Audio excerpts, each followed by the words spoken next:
amministrazione anche solo abbozzata in una proposta elettorale che non è sostanzialmente identica per ciascun gruppo, pertanto la proposta che ha fatto il nostro gruppo come Partito Democratico e Cambiamo Villorba certamente non è la stessa dell'amministrazione attuale. Riconosciamo che le linee programmatiche, per come ci sono state presentate nel documento che ci è stato allegato a questo Consiglio, sono tanto generiche quanto condivisibili negli obiettivi che ci si pone, negli obiettivi macroscopici che ci si è posti. Tuttavia, come è stato detto dallo stesso sindaco anche in questa sede, riflettono nella parte operativa, cioè nel DUP che di fatto andiamo comunque a confermare questa sera in fase di questa esplicazione, non ci vedono concordi nella parte operativa, nel mettere in pratica quegli obiettivi macro che ci si è posti, o almeno non come noi ci aspetteremmo. Faccio solo alcuni esempi per non risultare troppo generici. Si è citato la gestione dei servizi sociali. Noi crediamo molto nel fatto che a Villorba è un problema un po' del Veneto in generale, però in particolare nel nostro comune negli ultimi anni i servizi sociali sono stati servizi di attesa, ovvero è il cittadino che deve in qualche modo esprimere il proprio disagio e palesarlo affinché si mettano in moto dei meccanismi poi per risolvere o per accompagnare queste persone alla soluzione del proprio disagio. Noi siamo invece molto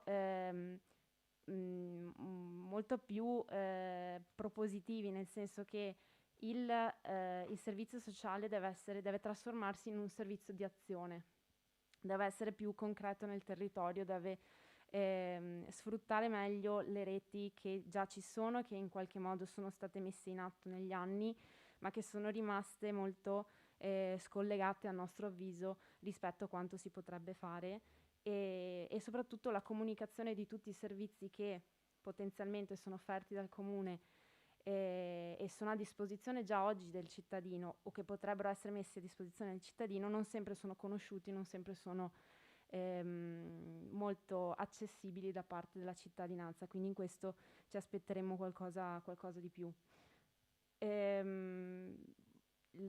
La parte di accesso e di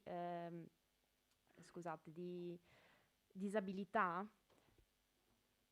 è da anni che questa amministrazione e le passate amministrazioni, che comunque risultano essere della stessa parte politica, hanno sempre dichiarato in sede di Consiglio Comunale un forte impegno per l'inclusività e l'abbattimento delle barriere architettoniche, per l'aiuto nei confronti delle famiglie che hanno problemi o disabilità.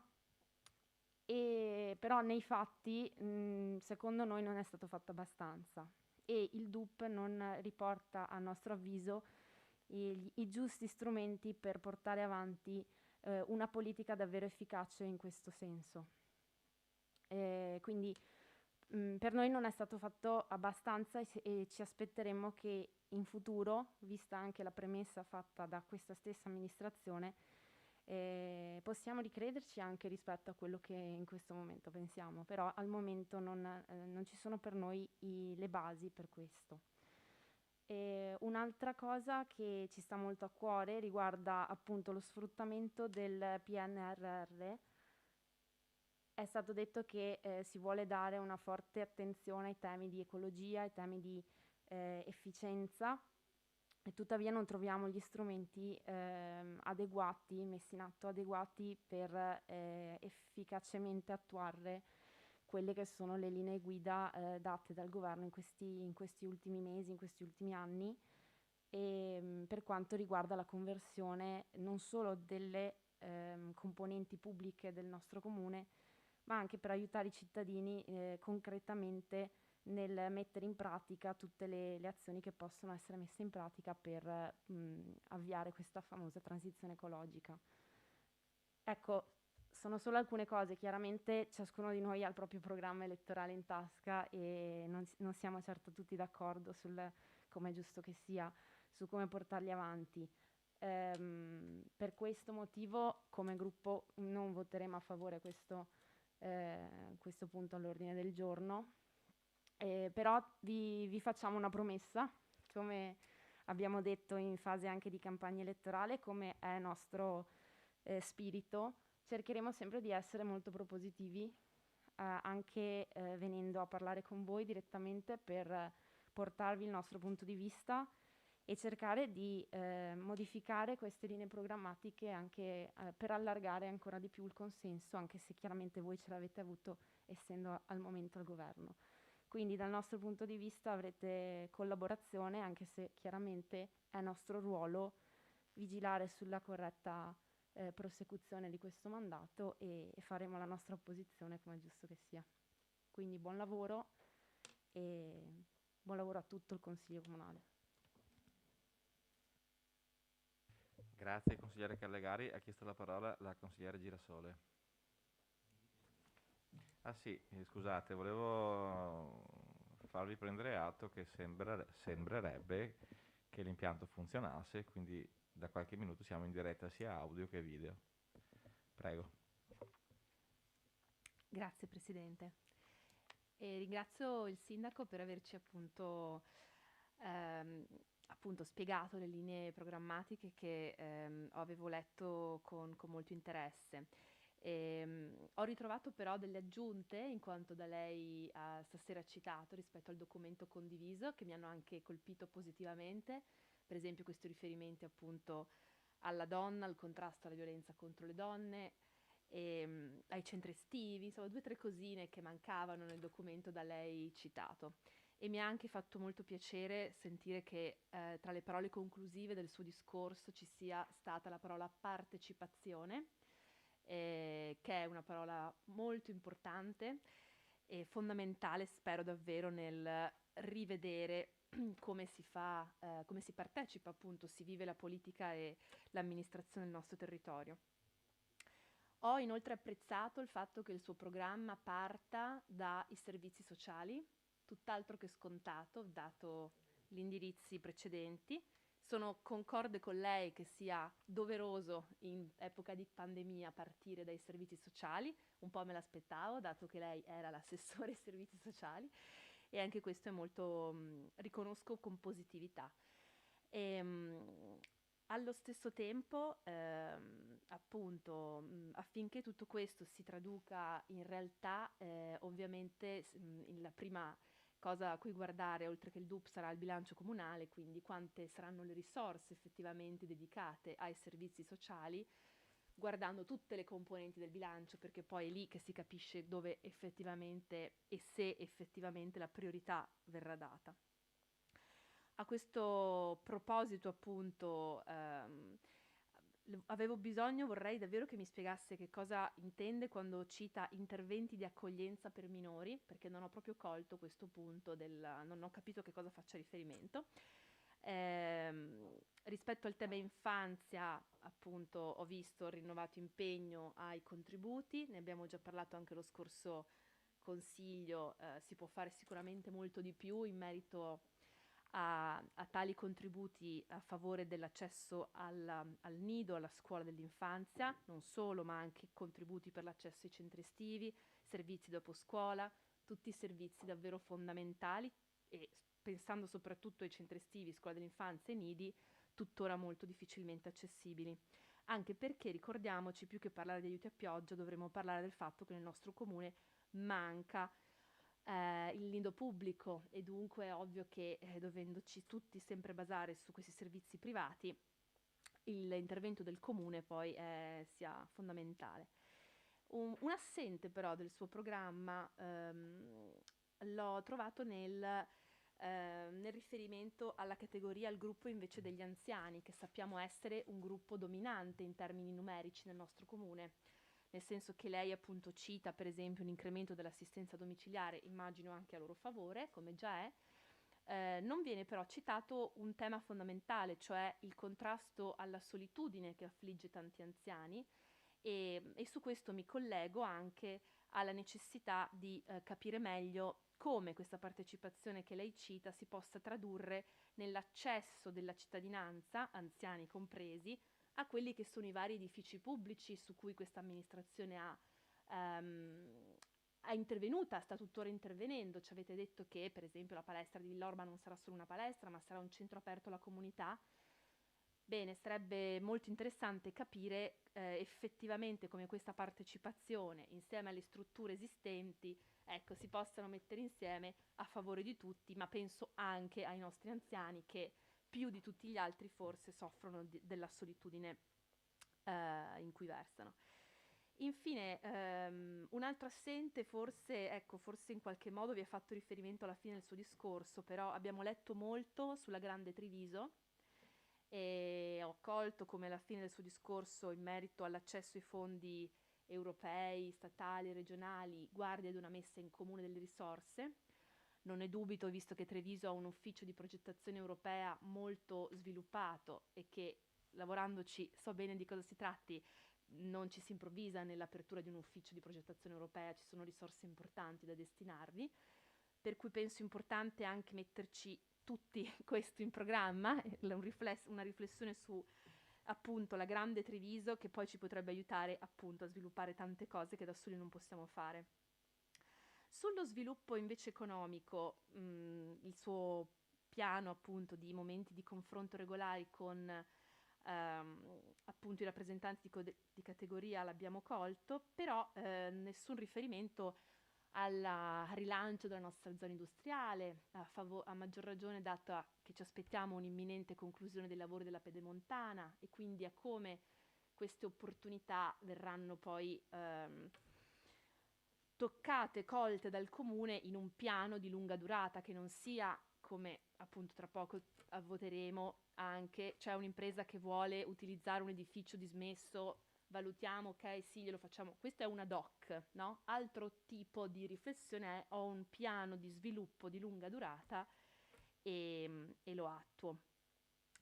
E lo stesso vale un po' per la salvaguardia e valorizzazione dei centri urbani. Appunto, anche prima consigliera Parchi parlava di un aumento di traffico a catena. Sappiamo che il traffico nei centri urbani è una questione molto sentita dalla cittadinanza, ma non solo, anche insomma, ecco, il loro diventare più vivi, più attivi, essere meno, sì, spenti e di passaggio. E questo mi pareva un altro, insomma, un po' un altro assente che ritenevo utile segnalare. Per il resto, colgo davvero con molto piacere il suo invito alla partecipazione da parte mia e del gruppo, insomma, Villorba Lab. Saremo sempre in un atteggiamento proattivo di ascolto e ovviamente eserciteremo anche il nostro ruolo di controllo in qualche modo e di stimolo, perché questo deve essere, ma saremo anche felici di contribuire a sviluppare progetti che vanno nella direzione appunto di maggiori interventi a favore dei bambini, degli anziani e della tutela ambientale. Grazie. Grazie consigliere Girasole. Prego Sindaco. Inizio con la consigliera Calegari. Allora, il confronto per me è la base di questo Consiglio. Per la disabilità questa amministrazione ha approvato il PEBA, quindi sappiamo tutti cos'è il PEBA, è l'abbattimento delle barriere architettoniche. C'è già un progetto in atto, non mi sbilancio a dire cos'è perché vorrei farlo a progetto eseguito, che stiamo vedendo assieme all'assessore Dussin e a un'importante associazione del territorio. Appunto è un progetto sperimentale che va ad abbattere delle barriere architettoniche non solo fisiche ma anche psichiche, se si può dire, per i diversamente abili. Quindi, però mi riservo per non bruciare il progetto. È già al vaglio dei nostri uffici tecnici.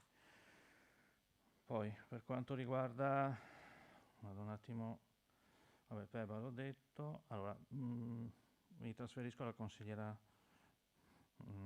Girasole. Allora, io temi non affrontati, ho l'elenco dei temi che non ho affrontati, altrimenti stavamo qua fino a domani mattina. Quindi edilizia residenziale pubblica, cioè case popolari, non l'ho affrontato, l'immigrazione non l'ho affrontata, Bilancio, programmazione e gestione di risorse umane non l'ho affrontato questa sera. Turismo, anziani, lei mi diceva cosa stiamo facendo per gli anziani. Per gli anziani c'è un progetto che va avanti da anni, si chiama Età Libera. Abbiamo quasi 200 anziani iscritti per dare la possibilità ad avere più gente, non voglio dire anziani, diversamente giovani, mi piace meglio. Abbiamo abbassato l'età per partecipare all'età libera, quindi una volta era mi sembra 65, l'abbiamo portata a 60 anni, e l'età libera prevede una serie di incontri culturali, ludici, ci sono incontri di informatica, corsi di fotografia, tutto quello che può interessare l'anziano che non ha un hobby, non ha l'orto. Abbiamo anche gli orti urbani, quindi la possibilità di coltivare l'orto, chi non ha la possibilità o chi vive in appartamento. Questo per quello che riguarda gli anziani. Il Covid ci ha stoppato 2 centri ricreativi, che uno doveva essere aperto presso la parrocchia di Villorba e uno presso la parrocchia di Fontana, però il Covid ce l'ha proprio impedito di partire. Mi sembra che a Villorba era partito per 2 o 3 volte, poi è stato chiuso. Mi vengono in mente la vecchiaia attiva, cioè i nonni vigile. I nostri nonni vigili hanno tutti quanti un'età dei 65 in su, ma perché è la norma che lo prevede. Per quanto riguarda, lei mi chiedeva un progetto accoglienza per minori. Questo è un progetto che non posso spiegare ora perché è al vaglio della conferenza dei sindaci. E quindi aspetto anche il parere della conferenza dei sindaci. È un buon progetto che appunto, come la parola lo dice, accoglienza per minori, però mi fermo qui. Per quanto riguarda poi la zona industriale, non è l'unica attività che vedremo dopo che si è inserita, ce ne sono altre in arrivo e le possiamo contare su 2 mani, per fortuna. Alcune stiamo prendendo contatti per la valorizzazione dei capannoni in disuso, che ci sono avvicinati, e per questo, come detto più volte in campagna elettorale, abbiamo un piano della viabilità già fatto, uno studio per sistemare la viabilità della zona industriale, per renderla appetitosa e fruibile soprattutto con l'arrivo dalla pedemontana. Quindi è chiaro che non potevo scrivere tutto questo, altrimenti stavamo qua ore. Spero di aver risposto a tutto. Io vorrei chiedere alla consigliera Calegari cosa non è stato fatto per i disabili.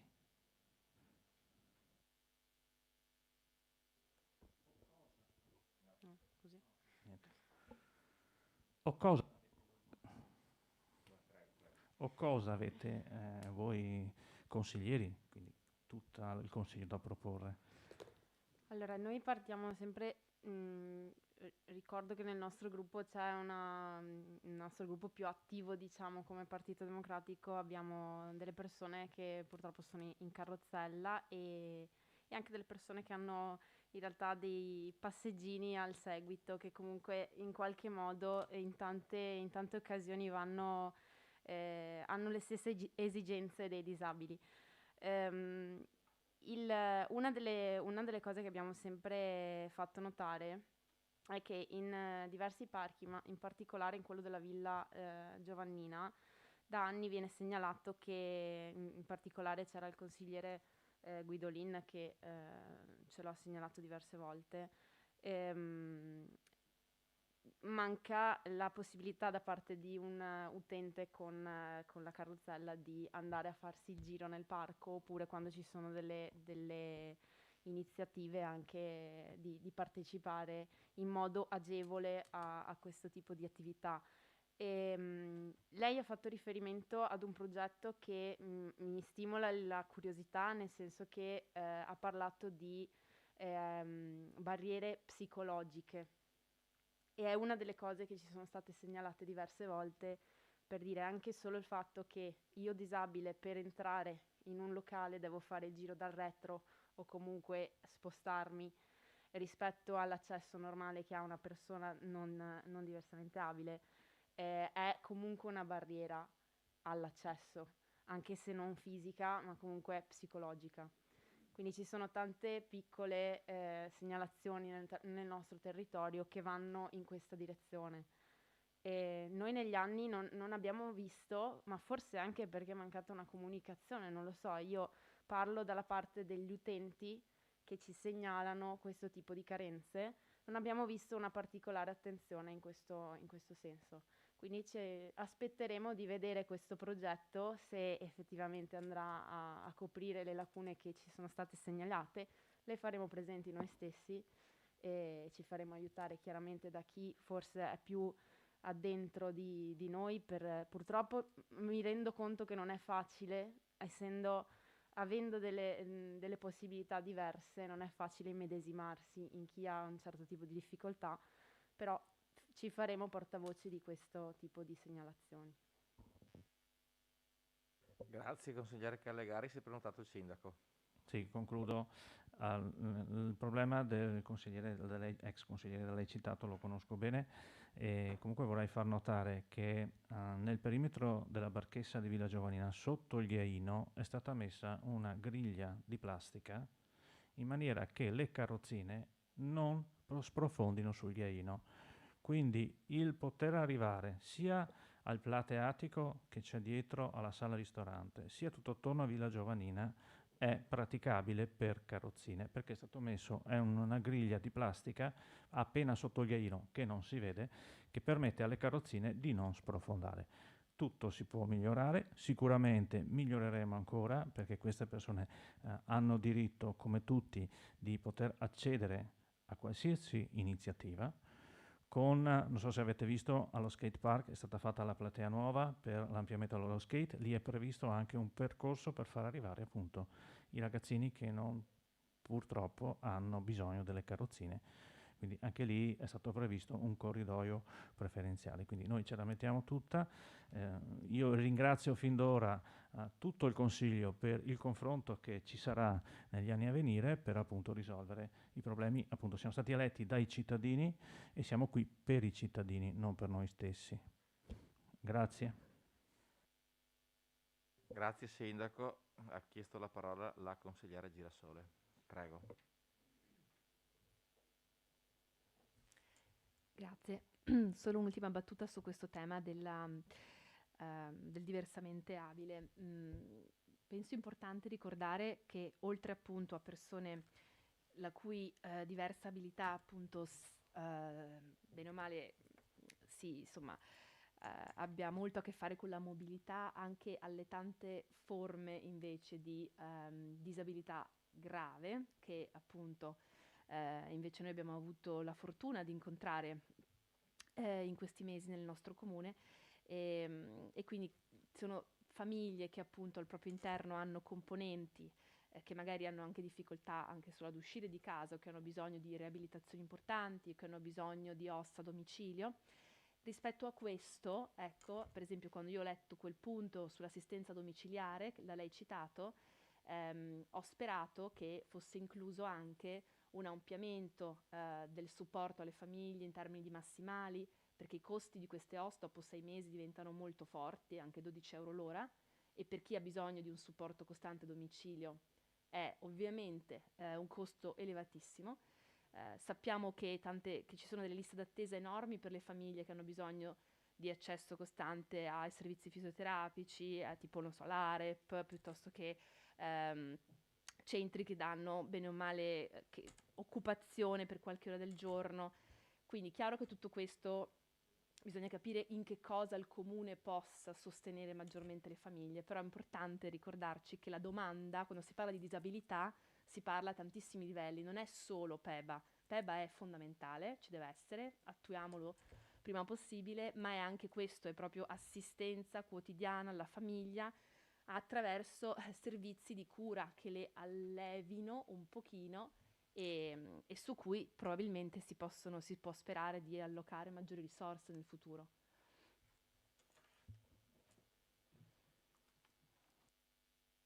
Grazie consigliere. Prego sindaco. Sì, concordo con lei che la disabilità non è solo motoria, ma ci sono altri tipi di disabilità, le conosciamo benissimo. Stiamo affrontando appunto in conferenza di sindaci quello che lei ha appena detto, che i costi per le visite domiciliari o per l'assistenza domiciliare per persone diversamente abili sono altissimi. La stiamo affrontando da mesi con la Regione. Le garantisco che siamo sul pezzo, però la Regione tarda a rispondere.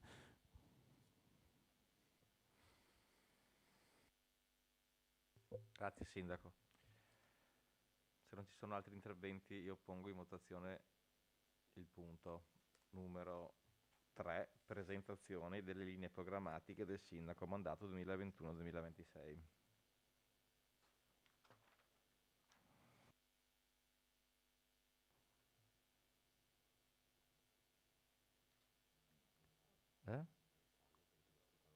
Aspetta, scusate.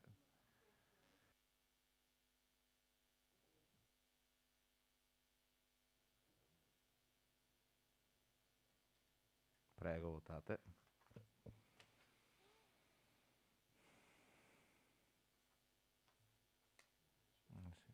Ok, benissimo.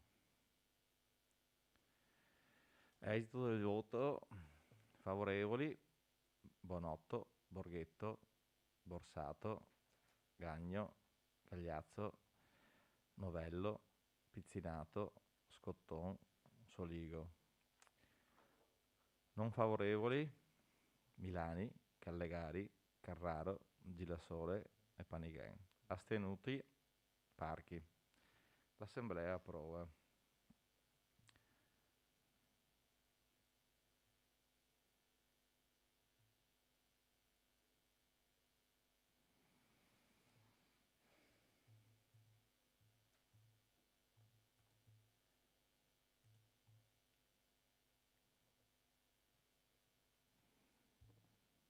Chiedo di votare.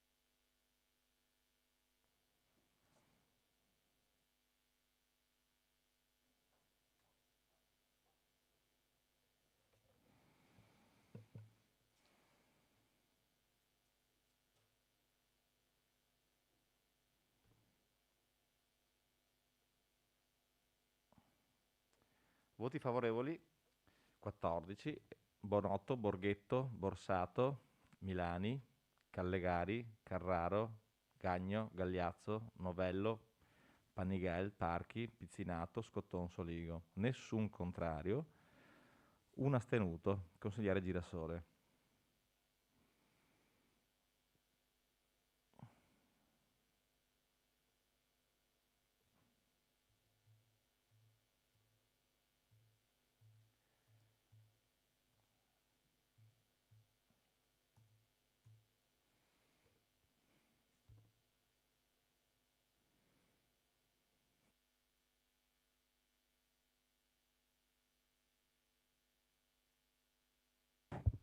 Punto numero 4. Riconoscimento di debito fuori bilancio ai sensi dell'articolo 194 del decreto legislativo del 18 agosto del 2000, numero 267, derivanti dalla sentenza numero 1688 del 2021 del Tribunale Ordinario di Treviso. Illustra il punto, immagino, il comandante Riccardo Sutto. Prego, comandante. Buonasera a tutti. Allora, si tratta di una vicenda nata ancora 5 anni fa, nel 2016, a seguito di un accertamento eseguito dal personale della polizia locale relativo a un autocarro che circolava con l'apparecchio al cronotachigrafo visibilmente alterato, ed erano stati trovati anche delle alterazioni sui sigilli che devono essere presenti per garantire a garantire che l'apparecchiatura sia conforme all'ultima revisione eseguita. Il soggetto che circolava alla guida del veicolo, a seguito della nostra sanzione amministrativa, anzi le sanzioni furono 2, presentò ricorso al giudice di pace. All'udienza al giudice di pace ci siamo costituiti noi, perché possiamo farlo, e in quell'occasione il giudice di pace confermò entrambi i verbali. Non soddisfatto, il conducente ha presentato ricorso al Tribunale ordinario e il giudice invece del Tribunale ordinario l'ha pensata in maniera diametralmente opposta a quella del giudice di pace e ha provveduto ad annullare uno dei due verbali. Con l'annullamento di uno dei due verbali ha anche inteso applicare l'intero costo del giudizio, caricandolo naturalmente al Comune di Villorba in questo caso. Questa è la vicenda. Visto la sentenza del giudice di pace e visto la sentenza del giudice togato, siamo dell'opinione che non è opportuno, sia per il valore della sanzione che per il valore del costo di un eventuale ulteriore appello, che di fatto non ne valga la pena. Ecco.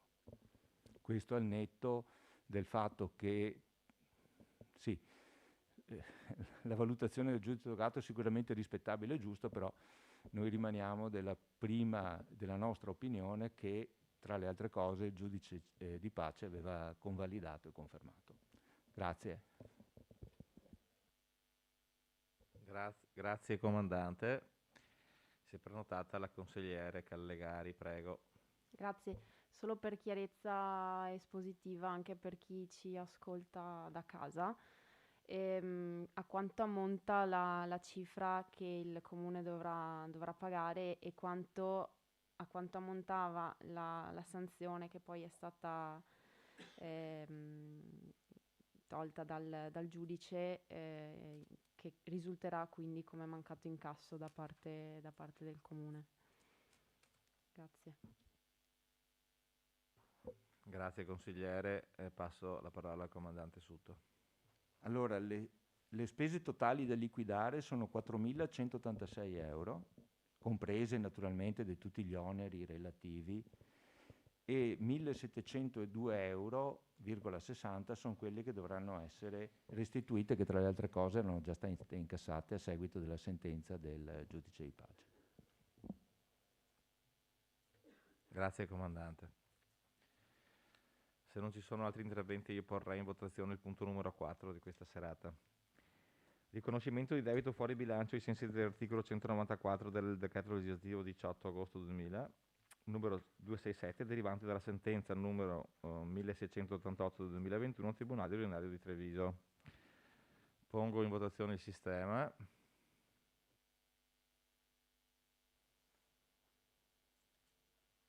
Votate.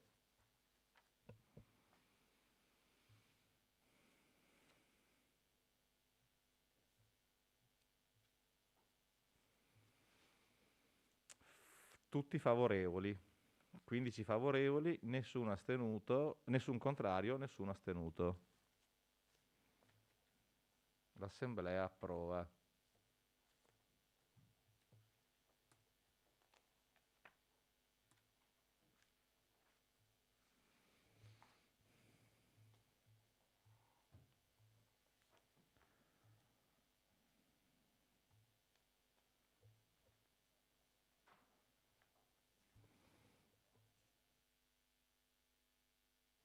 Pongo in votazione anche l'immediata eseguibilità.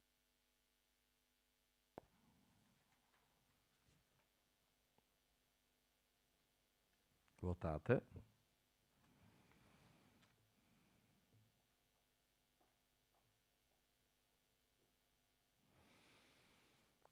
Quindici favorevoli, nessun contrario, nessun astenuto. L'Assemblea approva.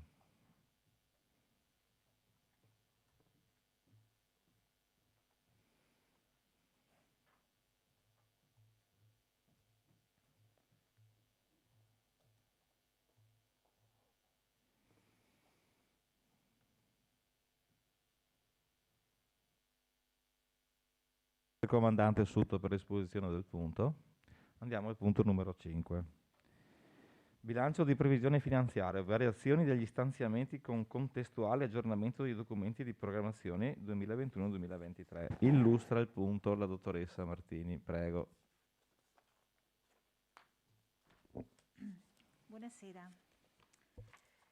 Questa è l'ultima variazione di bilancio dell'esercizio 2021, appunto entro il 30 novembre che le variazioni devono essere adottate. Con questo provvedimento si provvede sostanzialmente ad aggiornare le previsioni di entrata e di spesa a quelli che sono gli ultimi avvenimenti, gli ultimi elementi acquisiti alla fine dell'esercizio. In particolare, come potete leggere dal testo della proposta di delibera, si provvede ad aggiornare gli stanziamenti di entrata per la previsione di contributi regionali ed erariali assegnati appunto nel corso di questo esercizio. Assegnati per che cosa? Per il ristoro di minori entrate a causa soprattutto Covid, per l'utilizzo di prodotti biologici nelle mense scolastiche, per il noleggio di strutture temporanee per le attività scolastiche, nonché per lavori di adeguamento degli spazi sempre per le attività scolastiche. Si prevedono poi minori entrate per l'utilizzo degli impianti sportivi e dei servizi scolastici, anche questa flessione è riconducibile in particolare all'emergenza Covid, e invece si registrano maggiori entrate per diritti di segreteria e di rogito, conseguenti alla stipula di contratti e per il rimborso di spese di personale, sempre come maggiori entrate. Si provvede all'adeguamento degli stanziamenti appunto per diritti di rogito sulla base dei contratti effettivamente stipulati erogati dal segretario comunale. Inoltre abbiamo avuto l'assegnazione di un contributo di 400.000 euro ad opera del decreto ministeriale dell'8 novembre 2021 per la sistemazione, per il secondo stralcio della piazza di Catena, piazza Pinarello. Questa entrata comporta il conseguente aggiornamento della spesa e quindi un minor ricorso a mutui.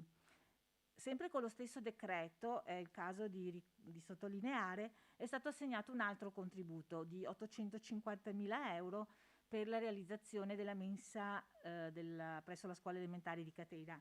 Però questa somma verrà direttamente prevista nel bilancio 2022.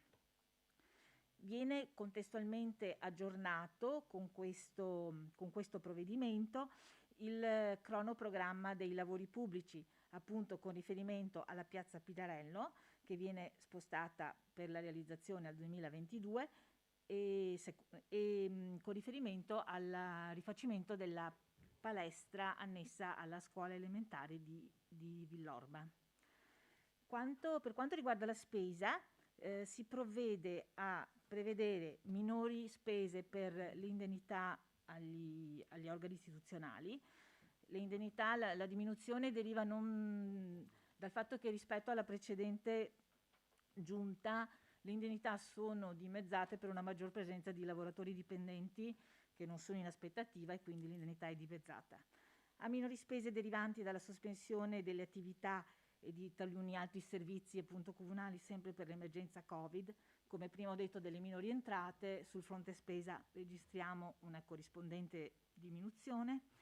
A rinvio al 2022 delle iniziative per gemellaggio, a un adeguamento dell'importo per l'IVA a debito, anche questa conseguente alle minori entrate, alla spesa di personale e alle somme da trasferire al Fondo Pluriennale Vincolato 2021, a spese per contenziosi legali, a maggiori spese per le utenze comunali, in particolare utenze dell'energia elettrica, per la pubblica illuminazione, a minori spese per la gestione dei servizi scolastici, a minori spese per contributi, iniziative culturali, sportive e sociali, mentre abbiamo maggiori spese per l'assistenza domiciliare, nonché alla previsione di perizie di variante sulle opere di edilizia scolastica in corso di avviamento, oltre a una maggior spesa per la fornitura di hardware per gli uffici comunali. Tutte queste operazioni si sostanziano in un totale di 1.650.709,06 per il 2021, 1.384.595,75 per il 2022 e 15.000 euro per il 2023. C'è da dire che il grosso degli importi si riferisce proprio all'aggiornamento del cronoprogramma delle opere pubbliche che vengono traslate dal 2021 al 2022, proprio come termini di avanzamento lavori. perché appunto la previsione viene fatta in base all'esigibilità effettiva delle somme per quanto riguarda le spese in conto capitale. La delibera ha ottenuto il parere favorevole del Collegio dei Revisori dei Conti e io avrei finito, grazie.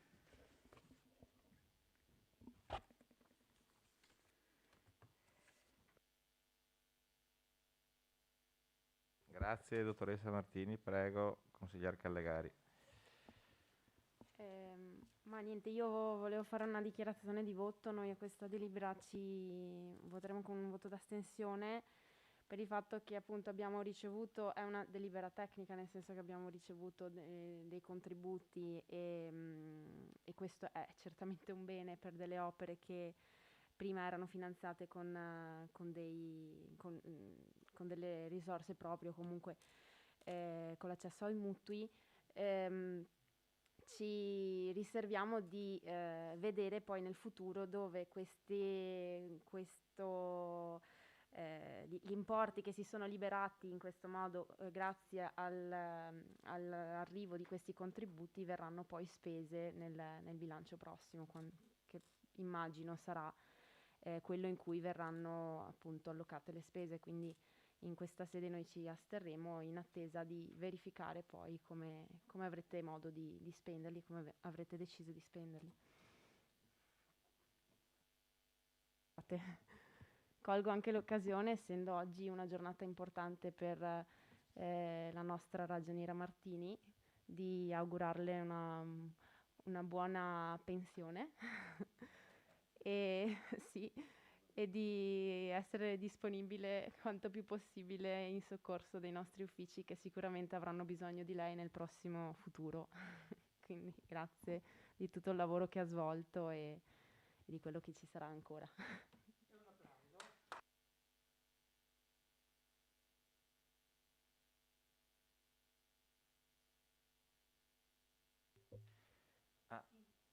Scusi un attimo, prego.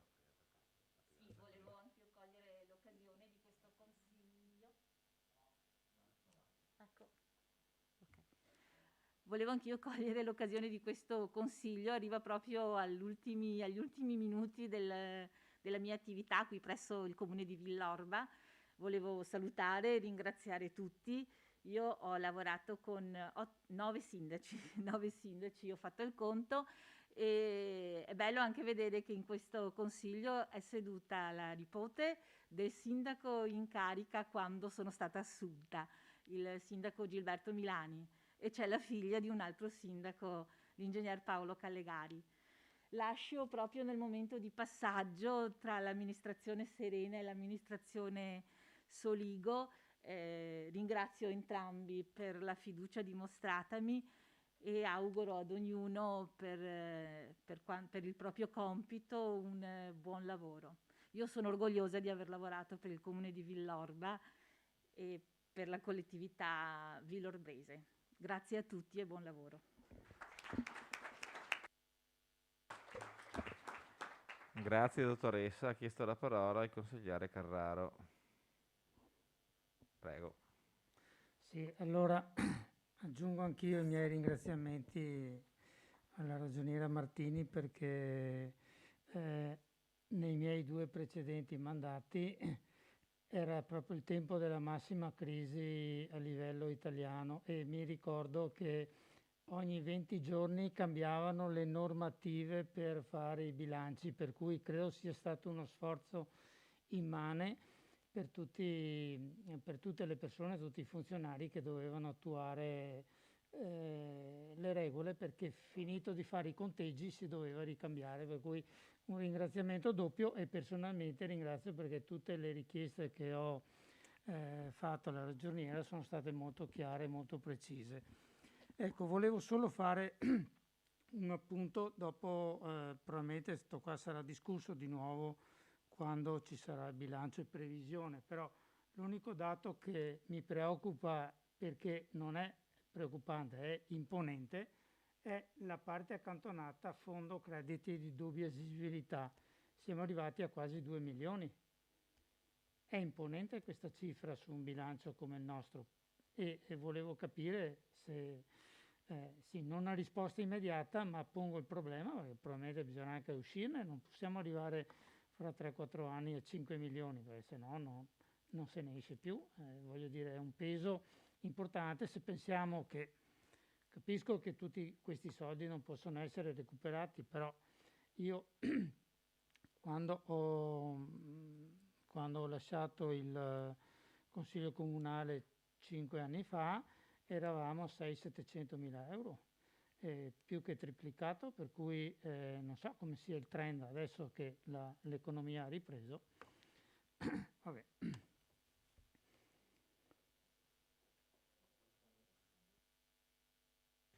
Grazie consigliere Carraro, prego dottoressa Martini. Sì, effettivamente abbiamo un fondo crediti di dubbia agibilità imponente.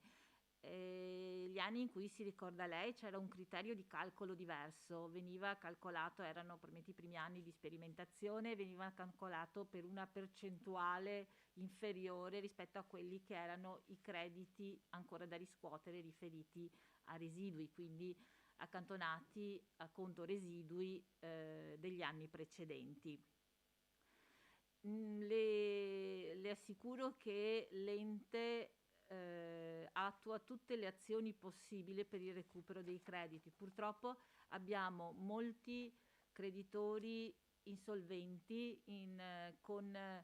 anche quando facciamo operazioni esecutive per il recupero di questi crediti, parlo di pignoramenti, recupero anche azioni stragiudiziali o cominciamo con le azioni bonarie, poi le azioni stragiudiziali, i pignoramenti presso terzi, le azioni cautelari come l'iscrizione di ipoteca, piuttosto che poi andando oltre con gli interventi anche negli immobili. Sono operazioni lunghe, abbiamo proprio un sistema di recupero molto lungo, farraginoso e con risultati poco soddisfacenti. Questa è la situazione. Al di là del fatto che le percentuali, cioè la situazione rispetto a quello che si ricorda lei, cioè proprio cambiato il sistema di calcolo. E l'altra cosa che vorrei dire è che l'anno scorso siamo stati fermi dall'8 marzo 2020 fino al 31 agosto 2021, le operazioni esecutive erano ferme, sospese a causa dell'emergenza Covid.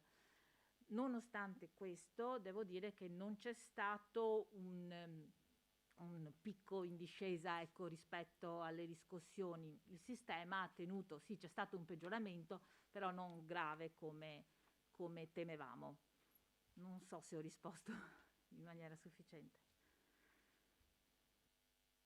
Grazie dottoressa Martini. Ha chiesto la parola la consigliere Girasole. Grazie.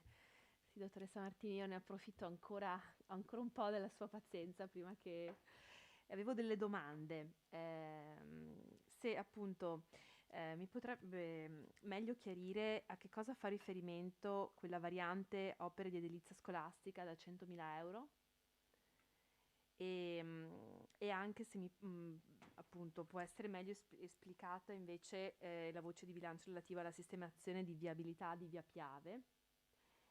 Domanda appunto da neofita di chi sta cercando di fare il suo meglio per studiare i bilanci comunali, ma ho scoperto essere materia molto complessa e vorrei capire anche il fatto che appunto alcune spese siano state spostate dall'annualità 2021 all'annualità 2022, oltre che avere ovviamente ricadute complessive su poi il bilancio 22, eccetera, ma in termini anche, cioè questo spostamento è anche derivante da ritardi nell'esecuzione dei lavori, quindi lei diceva che c'è un collegamento al cronogramma dei lavori, quindi qual è il collegamento e se sì, se ecco, possiamo avere informazione dello stato d'andamento degli stessi, insomma del motivo di questi ritardi e di cosa ci aspettiamo, dato il fatto che coinvolgono anche molti cittadini queste opere pubbliche. Grazie consigliere Girasole. Risponde l'assessore Dussin. Grazie Presidente. Adesso io non mi sono notato tutto in maniera puntuale, però casomai lei mi darà Corregge. informazioni di quello a cui non rispondo. Allora, adeguamento prezzi lavori. Molto probabilmente nelle opere che abbiamo in corso sarà necessario fare un adeguamento del valore dei lavori che stiamo eseguendo per quello che è l'aumento prezzi di tutto il materiale, diciamo, che è necessario alle opere. Questo sarà una cosa che dovrà essere formalizzata nei più brevi tempi possibili, proprio per poter, diciamo, progredire nell'avanzamento dei lavori in maniera, diciamo, veloce.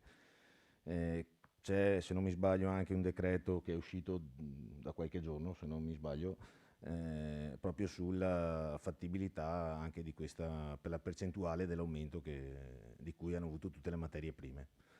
Gli spostamenti delle opere, allora, il discorso i meno 100.000 euro sulla situazione viabilità via Piave primo stralcio, credo si riferisse, giusto? Lì è stata fatta una valutazione sul quadro economico in base a quello che era il progetto iniziale e a quello che sarà il progetto, diciamo, effettivo, sulla base dei 3 stralci di lavoro. Il secondo stralcio, anzi il primo stralcio, mi perdono, aspetta che ho perso la riga, il secondo stralcio, sì, ha praticamente una variazione in minor spesa di 100.000 euro per quello che verrà suddiviso nei 3 stralci. Quindi il primo ha una variazione in minor spesa di 100.000 euro. Poi se mi ricorda il resto che non... Da 100.000 fa riferimento a questo aumento dei costi delle materie prime? Ok. Ma quindi appunto invece sulla viabilità via Piave possiamo avere quindi se ci ricapitolate un attimo il primo stralcio, il secondo, a cosa fanno riferimento per capire insomma meglio di cosa stiamo parlando concretamente? Allora,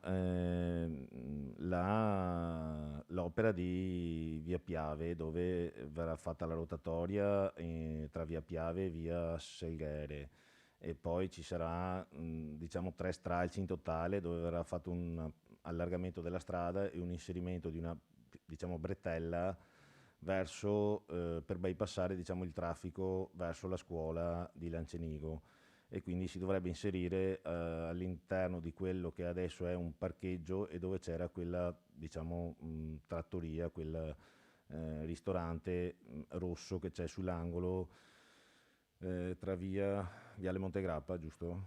Viale Montegrappa e via Piave.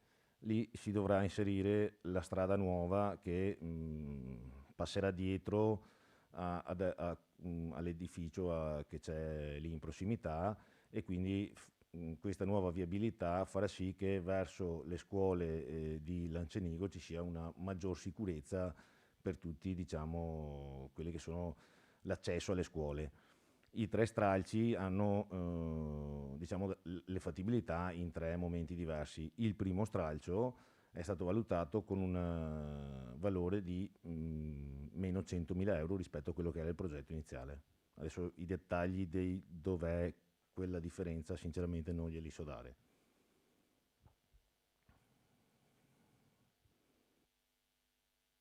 Grazie Assessore Dussin. Aveva chiesto la parola ancora precedentemente il Sindaco. Prego. Mi collego a quello che ha detto adesso l'assessore Dussin, questo quella in previsione anche della Pedemontana. Quindi vai a passare dove c'è una scuola, dove ci sono delle attività, e quella bretella va a tagliare appunto dove sono insediate queste attività, la scuola, attività produttive e quant'altro. Ma niente, io volevo anch'io unirmi ai ringraziamenti della consigliera Calegari alla nostra ragioniera Martini, perché io l'ho conosciuta nel 2007 quando sono entrato a far parte di questa amministrazione. Ho trovato sempre una persona disponibile, professionalmente preparata, ma soprattutto pronta e puntuale, e anche pignola, soprattutto pignola su quello che riguarda i conti di questo comune. Quindi un grazie da parte mia e da parte di tutto il Consiglio Comunale, e ci mancherà. Comunque sono convinto che avrà trasferito tutte le sue conoscenze agli uffici preposti e siamo in buone mani. Grazie ancora, ragioniere. Grazie Sindaco.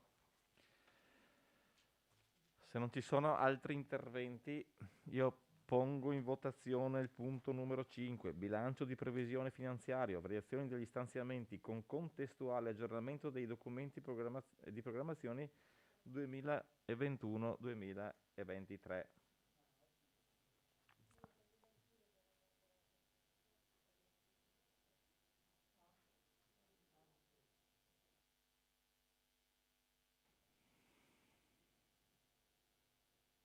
Prego consiglieri, votate. Bene.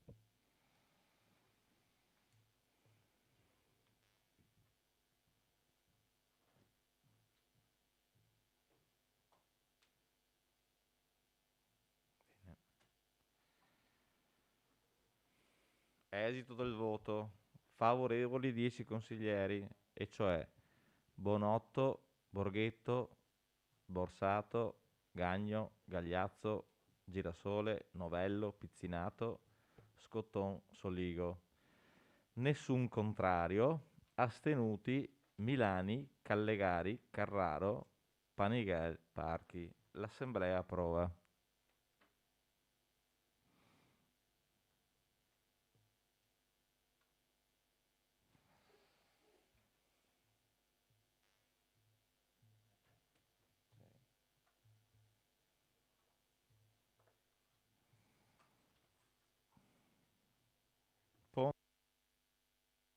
E anche l'immediata eseguibilità.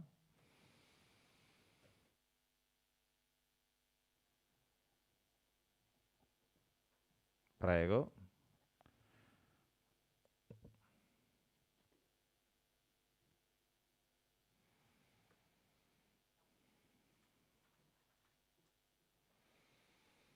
Quindici favorevoli, nessun contrario, nessun astenuto. L'Assemblea approva l'immediata eseguibilità.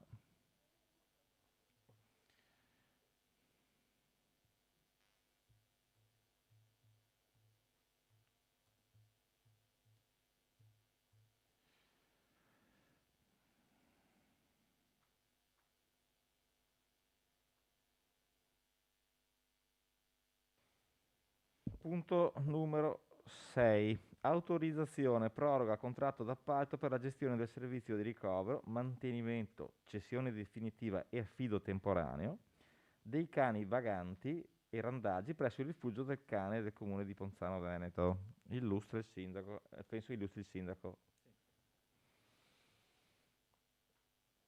Prego, sindaco. Ti faccio un breve riassunto.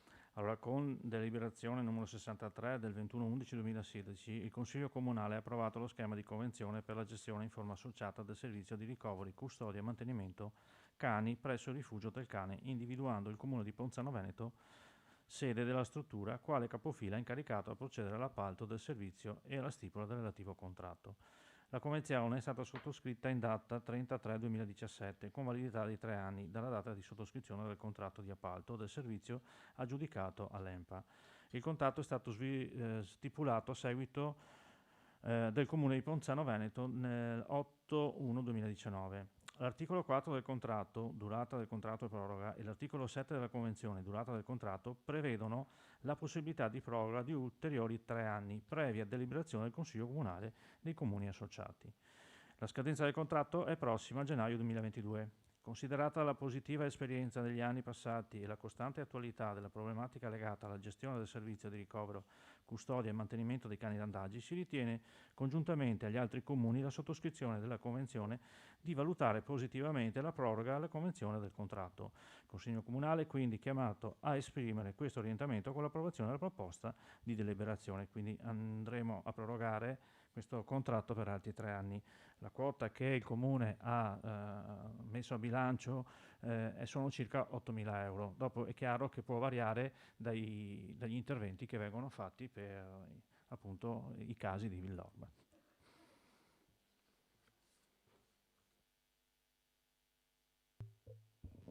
Grazie Sindaco. Ci sono interventi? Se non ci sono interventi, pongo in votazione il punto numero 6. Autorizzazione e proroga contratto d'appalto per la gestione del servizio di ricovero, mantenimento, cessione definitiva e affido temporaneo dei cani vaganti e randaggi presso il rifugio del cane del comune di Ponzano Veneto. Pongo in votazione il punto.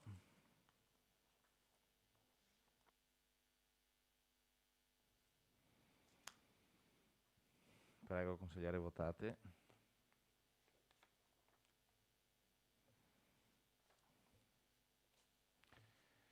Esito del voto: 15 favorevoli, nessun contrario, nessuno astenuto. L'Assemblea approva.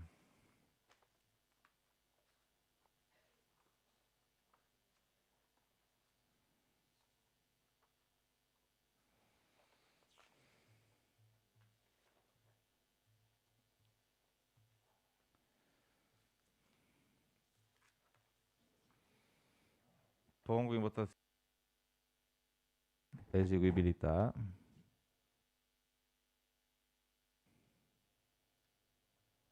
Prego, votate.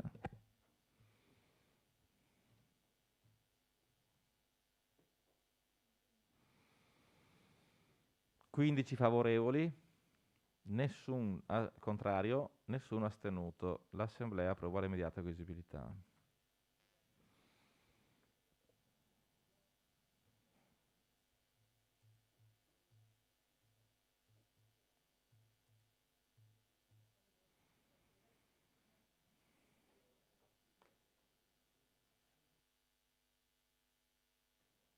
Punto numero 7. Cambio d'uso temporaneo di fabbricato artigianali ai sensi dell'articolo 8 legge regionale 14 del 2017 e dell'articolo 23 quater del decreto Presidente della Repubblica del 380 del 2001.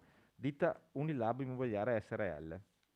Illustra, immagino, l'architetto Anzanello. Prego. Buonasera a tutti. Prego, architetto.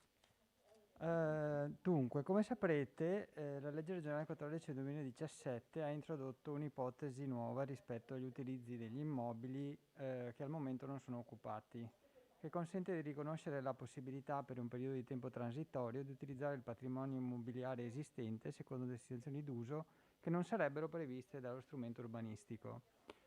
Naturalmente la finalità di questa legge è il contenimento del consumo di suolo e quindi evitare che si costruiscano nuovi edifici invece che occupare quelli esistenti e inutilizzati. Questa normativa è stata anche poi ripresa dal legislatore nazionale che nel 2020 l'ha inserita nel testo unico dell'edilizia, il DPR 380 appena citato. In questo caso, nella proposta di questa sera, la ditta è la Unilab Immobiliare SRL che utilizza con contratto di leasing il fabbricato commerciale che è sito in comune di Villorba in via Torricelli, angolo via Trieste, che penso che conosciate come ex Zago. Dopo il fallimento della ditta, il fabbricato è stato inutilizzato per lungo tempo e recentemente acquistato e riqualificato e già adibito in parte a nuove attività.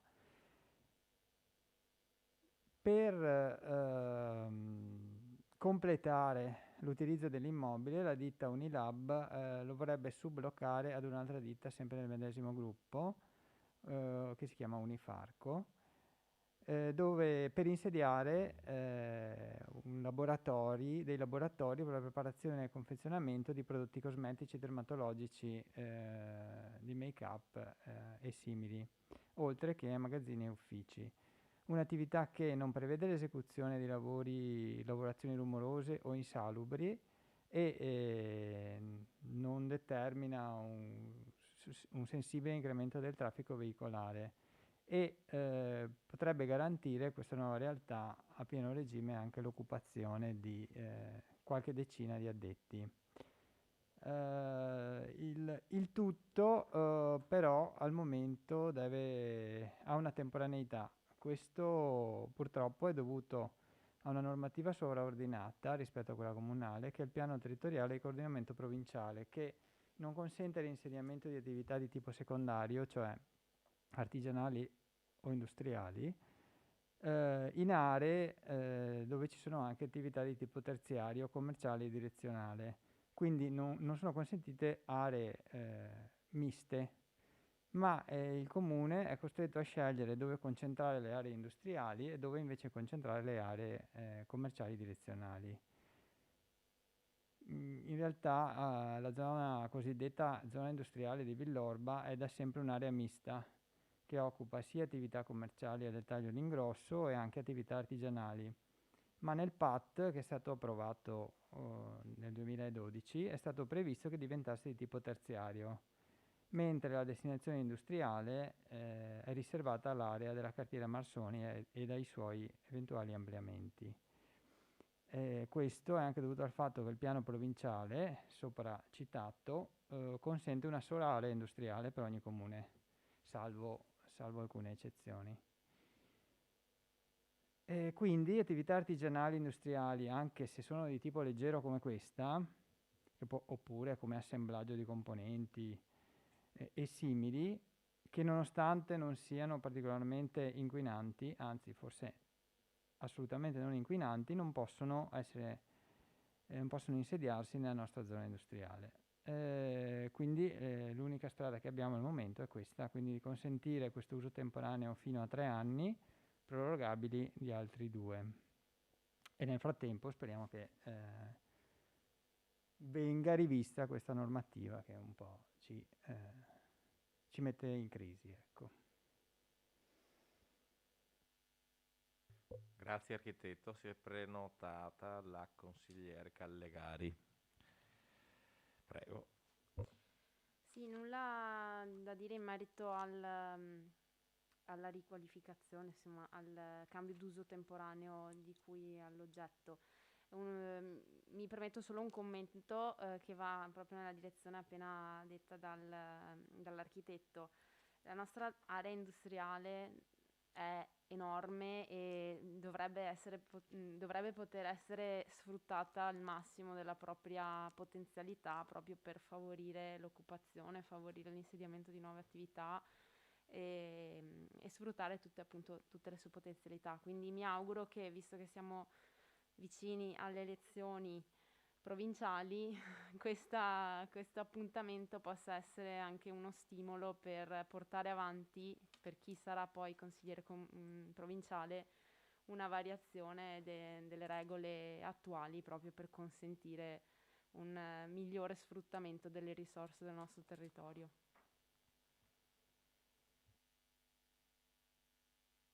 Grazie consigliere, si è prenotato il consigliere Carraro, prego.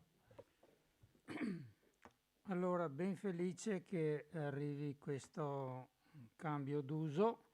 Ricordo però che il PAT 2015 è stata una scelta da parte dell'amministrazione sciagurata. Noi ci siamo battuti perché quella zona rimanga com'era. Capisco che lungo la Pontebana è bene che ci siano delle attività commerciali, ma all'interno un conto è una fonderia come zona produttiva, un conto è se uno deve produrre delle borsette di plastica, deve produrre degli astucci, eccetera. Non abbiamo mai capito perché questa scelta è stata fatta.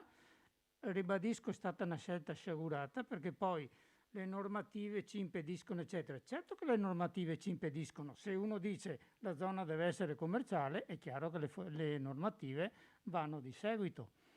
Quella zona lì doveva restare mista perché è gigantesca, è una delle 10 zone produttive commerciali più grandi della nostra provincia, 140 ettari di zona industriale. Allora, se noi vogliamo recuperare tutti i capannoni, dobbiamo fare delle azioni perché i capannoni siano recuperati. Possiamo mettere dei vincoli, non ci devono essere fonderie, non ci devono essere rumori, no. Ecco, possiamo mettere alcune cose, ma non possiamo pretendere che dall'alto capiti qualcosa se noi non facciamo delle azioni. Per cui dico e ribadisco che adesso se un capannone produttivo smette di produrre, al suo posto deve andare uno commerciale. Non è che allarghi il mercato, si restringe perché si restringe il mercato solo quelle cose lì. Per cui la mia proposta, come ha detto l'architetto, speriamo che cambino le normative, ma per cambiare le normative probabilmente bisognerà cambiare gli indirizzi o fare un altro PAT, rivedere alcuni parametri. Capisco che i parametri da rivedere devono avere anche dei vincoli. Come ho detto prima, se uno comincia a fare una produzione di cementi con tutto quello che va dietro, non va bene. Però, voglio dire, adesso che arriva la Pedemontana, abbiamo la Pontebana, abbiamo la Postioma, abbiamo la A27 a 2 chilometri, io credo che su questa zona bisogna fare un ripensamento in questo tipo, perché siamo ancora in tempo per rivedere alcuni errori. Ecco, senz'altro io sono favorevole al cambio d'uso, non avevo capito perché era temporaneo, adesso me l'ha spiegato l'architetto, comunque ben venga, perché credo anche servi a tutta la zona, soprattutto perché all'ingrosso non è come si può dire, un altro supermercato, probabilmente essendo attività all'ingrosso danno lavoro ma non creano una coda, un traffico veicolare come un grosso ipermercato. Per cui bene. Grazie consigliere. Passo la parola alla consigliere Girasole che l'ha chiesta. Prego. Grazie, grazie mille. Sì, anch'io accolgo positivamente questo cambio di destinazione d'uso e proprio nell'ottica del non aumentare cubatura, insomma, ecco, dell'evitare ulteriore consumo di suolo e di favorire ovviamente il ripopolamento della nostra zona industriale. Mi chiedevo, visto che tra i benefit, no, diciamo, di questa scelta è stato anche più volte citato la possibilità che questa azienda crei posti lavoro, no? Mi ricordo che in conferenza di capigruppo, no scusi, sì, in conferenza di capigruppo il sindaco ci disse potenzialmente fino a 50 posti, insomma, quindi posto che ovviamente sta nella libertà di impresa scegliere la propria manodopera secondo criteri meritocratici. Mi scusi consigliere, può fare un favore di stare più vicino al microfono? Sì. Altrimenti la registrazione poi diventa, cioè la trascrizione della registrazione diventa difficoltosa, grazie. Va bene.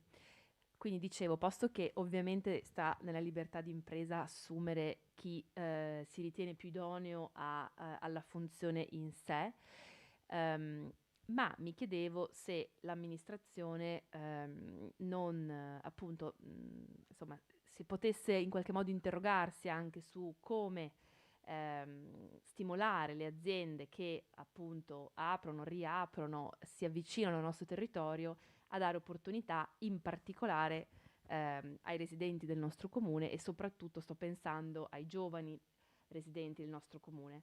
Ho visto nelle linee programmatiche, per esempio, che c'è un punto che fa riferimento al potenziamento in qualche modo dell'accesso dei giovani al mercato del lavoro tramite, immagino, tirocini, cose di questo tipo legati anche al mondo delle scuole.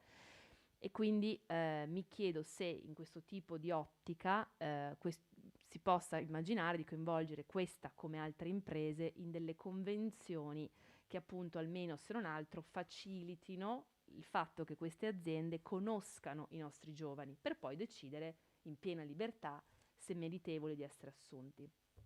Però penso che dovrebbe sempre accompagnarsi quest'ottica anche nell'accogliere le imprese, in qualche modo far sì che nella scelta della loro manodopera valutino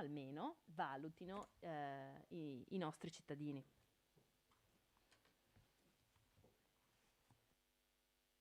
Grazie consigliere. Passo la parola al sindaco, prego. Sì, nell'ottica di quello che ha appena esposto la consigliera Girasole, nei confronti che io ho avuto con le associazioni di categoria è nata anche un po' la richiesta di come far dialogare l'amministrazione, le associazioni di categoria, quindi vuol dire le imprese, le attività produttive e le scuole, perché secondo me il fulcro è la scuola. In questi ultimi 5-10 anni del cambio generazionale mancano le professionalità. Ci sono sempre meno giovani che vanno a fare i panettieri, i i pasticceri, estetiste, acconciatori, legno, calzolai. Quindi qui stiamo parlando di un'azienda che fa cosmetica. Quindi ben venga il dialogo tra amministrazione, azienda e l'Epidorocco, dove appunto c'è cosmetica. Ecco, questo è un argomento che io sto affrontando da anni con le scuole del territorio, ma soprattutto anche con la regione per formare più professionisti, più figure professionali, perché vi posso garantire che da un'industria a Confartigianato mi hanno comunque riferito che mancano le figure tecniche. Quindi quello che possiamo fare per mettere al dialogo scuola, impresa e amministrazione, ben venga.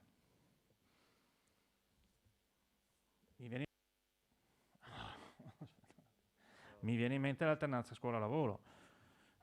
Siamo riusciti a inserire alcune classi del Max Planck in un'azienda molto grande nel nostro territorio che prima non recepiva l'alternanza scuola-lavoro, e stiamo parlando di periti informatici, periti elettromeccanici, periti d'automazione.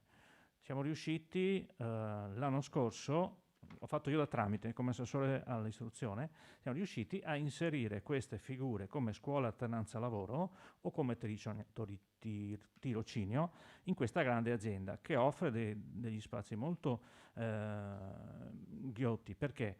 Perché il cambio generazionale di tecnici adesso servono figure. Vi posso dire che in questa azienda sono stati assunti, come hanno preso la maturità in questo istituto tecnico, sono stati assunti direttamente una decina di ragazzi. Quindi noi facciamo il nostro sperando che venga recepito anche da parte delle attività produttive.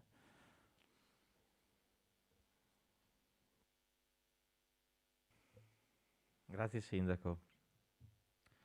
Se non ci sono altri interventi, io pongo in votazione il punto numero 7, cambio d'uso temporaneo di fabbricato artigianale ai sensi dell'articolo 8, legge regionale 14/2017, dell'articolo 23 quater del decreto del Presidente della Repubblica 380/2001, ditta Unilab Immobiliare SRL.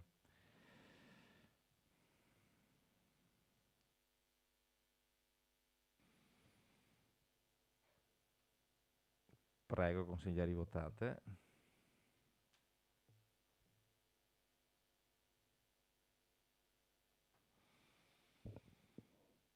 (15 favorevoli,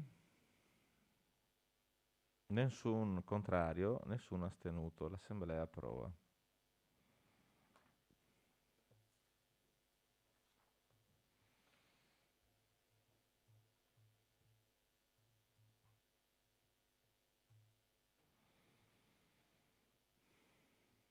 Pongo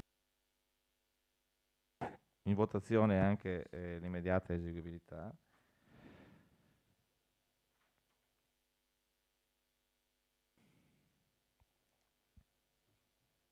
Prego, votate.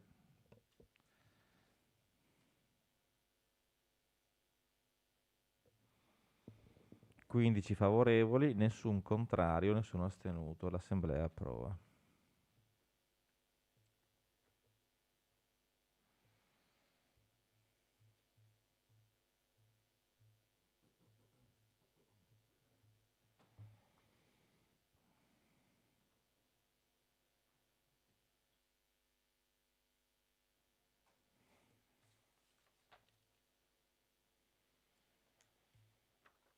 Punto numero 8. Mozioni aventi ad oggetto condanna degli episodi di violenza fascista occorsi il 9/10/2021, presentata dal gruppo consigliare Partito Democratico con protocollo numero 43.658 del 9/11/2021. Illustra, penso, vedo che si è già prenotato, il consigliere Panighella Arturo. Grazie Presidente. Prego. Molto brevemente. Tutti voi ricordate chiaramente cosa è successo nell'ottobre scorso, precisamente il 9, quando c'è stato un episodio di devastazione e una di grave aggressione a Roma presso la sede della CGIL. Mi scusi consigliere, si avvicini al microfono. Sì, e poi ha anche avuto degli strascichi al pronto soccorso del Policlinico Gemelli. Tutto ad opera di un manipolo, diciamo, di esagitati, veramente di facinorosi, non trovo il termine per definirli. Comunque questa è un po' la genesi. Chiaramente c'è stato unanime condanna, però anche molto preoccupato questo episodio, anche molto preoccupato perché diciamo vedeva la partecipazione di tantissime persone e allora noi cosa diciamo anche abbiamo notato che molti consigli comunali lo hanno già fatto anche in precedenza e hanno portato delle mozioni proprio di condanna. È giusto che i consigli comunali, che sono organi diciamo istituzionali che rappresentano la cittadinanza, condannino questi episodi. Abbiamo fatto un documento che diciamo è, penso indiscutibilmente, scusatemi se mi permetto, ma è super partes, cioè come dire, raggruppa un po' tutti, è difficile diciamo contestare e dire che diciamo non è condivisibile, perché la condanna insomma è di tutti e deve essere di tutti e non abbiamo come dire dato etichette o comunque dato connotazioni politiche, partitiche, eccetera, eccetera. Poi abbiamo fatto anche, a ragion veduta, diciamo, abbiamo cercato di fare delle proposte, cioè questo deve essere, diciamo, un episodio che ci deve anche in qualche modo stimolare ad agire perché sono partiti, cioè non è che non ci riguarda, perché sono partiti anche persone dal Veneto per fare queste cose. Allora ci siamo un po', come dire, chiesti cosa possiamo fare come amministrazione comunale, cosa possiamo chiedere oltre alla condanna e abbiamo fatto, diciamo, 3 principali, diciamo, proposte. Poi si possono anche integrare, però ci sembrano anche queste, diciamo, del tutto ragionevoli e condivisibili anche queste, per cui chiediamo, ve le leggo anche così per non in qualche modo ridurle nella mia esposizione, se mi permettete, diciamo vi chiediamo che innanzitutto venga approvata la mozione, il sindaco e la giunta comunale si impegnino in una severa e condivisa opera di sensibilizzazione della cittadinanza. E in questo mi richiamo anche, Sindaco, alla parola partecipazione attiva della cittadinanza che lei giustamente auspicava, quindi anche questo è un modo per ottenere una partecipazione attiva. E allora cosa chiediamo? Che nei prossimi mesi ed anni si prevedano incontri con autorevoli storici ed esponenti del diritto che illustrino i valori di libertà, antifascismo e partecipazione democratica. In fondo è questo che noi sappiamo, che sono stati anche arrestate delle persone che avevano, diciamo, questa connotazione ai noi. Partecipazione democratica che chiaramente sono consacrati, ben sapete, nella nostra Carta Costituzionale, che è, come dire, apprezzata da tutti, insomma, fino a prova contraria a parte. Poi chiediamo una maggior cura nella preparazione, già viene fatto, va riconosciuto, però chiediamo che vengano affinate le iniziative, che vengano mirate anche le iniziative. Una maggior cura, dicevo, nella preparazione delle importanti giornate della liberazione, il 25 aprile, della Repubblica, il 2 giugno, della memoria, il 27 gennaio e del ricordo, il 10 febbraio. Abbiamo messo anche il ricordo che le foibe, eccetera, sappiamo bene che cosa comporta questa giornata, proprio per, ancora prova una volta di più, come vi ho detto, che la nostra proposta è, come dire, omnicomprensiva. E lo chiediamo che si faccia con il coinvolgimento delle istituzioni scolastiche, tutto questo, e delle associazioni. Ce ne sono Da noi io di persona ho anche, come dire, faccio ancora parte di associazioni che sono sensibili a questo e che veramente possono dare una grossa mano, diciamo, a fare opera in questo senso, opera positiva, opera di crescita della coscienza collettiva di partecipazione, ecco, che sono presenti nel territorio. Ultimo punto, e poi mi taccio, è il coinvolgimento attivo del Consiglio Comunale dei Ragazzi, nella linea che lei, Sindaco, prima ci aveva illustrato. Anche su questo, allora, il coinvolgimento attivo del Consiglio Comunale dei Ragazzi e del progetto Giovani nell'organizzazione di eventi dedicati alla riflessione sui temi della democrazia e dei valori della Costituzione. Si parla tanto anche a livello nazionale di riportare nelle nostre scuole, in tutti i gradi di scuole, l'educazione civica. Ecco, facciamo anche noi la nostra parte. E così, in qualche modo, forse magari abbiamo anche, come dire, una ricaduta positiva, oltre che nella crescita, diciamo, che non è immediatamente tangibile dei cittadini, della coscienza collettiva, anche magari nella partecipazione democratica avremo magari meno astensioni, meno diciamo defezioni nel momento delle consultazioni elettorali. Ecco, tutto questo mi fermo, così chiediamo, ripeto, la vostra approvazione. Grazie consigliere, chiede la parola il sindaco, prego. Sì, su quest'ultima proposta, consigliere Panighel, io le devo confermare che da circa 8 anni questa amministrazione ha inserito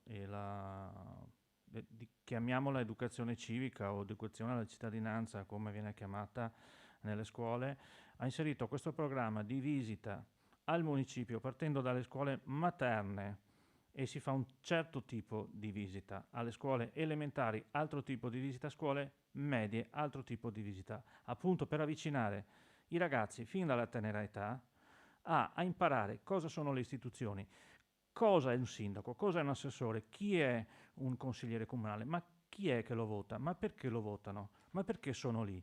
E le posso garantire che in questi 8 anni ci ha permesso di costruire il Consiglio Comunale dei Ragazzi, che all'interno delle nostre scuole il Consiglio Comunale dei Ragazzi è visto veramente come un'istituzione, perché 800 ragazzi ogni 2 anni si riuniscono e votano le loro liste, i loro assessori e il loro sindaco. Loro hanno 3 ambiti, che è cultura, sport e ambiente. Ma in questa sala abbiamo fatto le visite guidate spiegando cos'è il Confalone, come è nato il Confalone, come sono nate le frazioni e come si governano. Le posso garantire che è un'esperienza che da 8 anni noi condividiamo con le scuole e appunto prima le ho citate nelle linee guida, ripartiremo, perché adesso c'è il cambio generazionale, ripartiremo sempre dalle scuole materne, scuole elementari, e comunque abbiamo sempre coinvolto tutti i consiglieri, sia di maggioranza che di minoranza, a partecipare a queste visite guidate.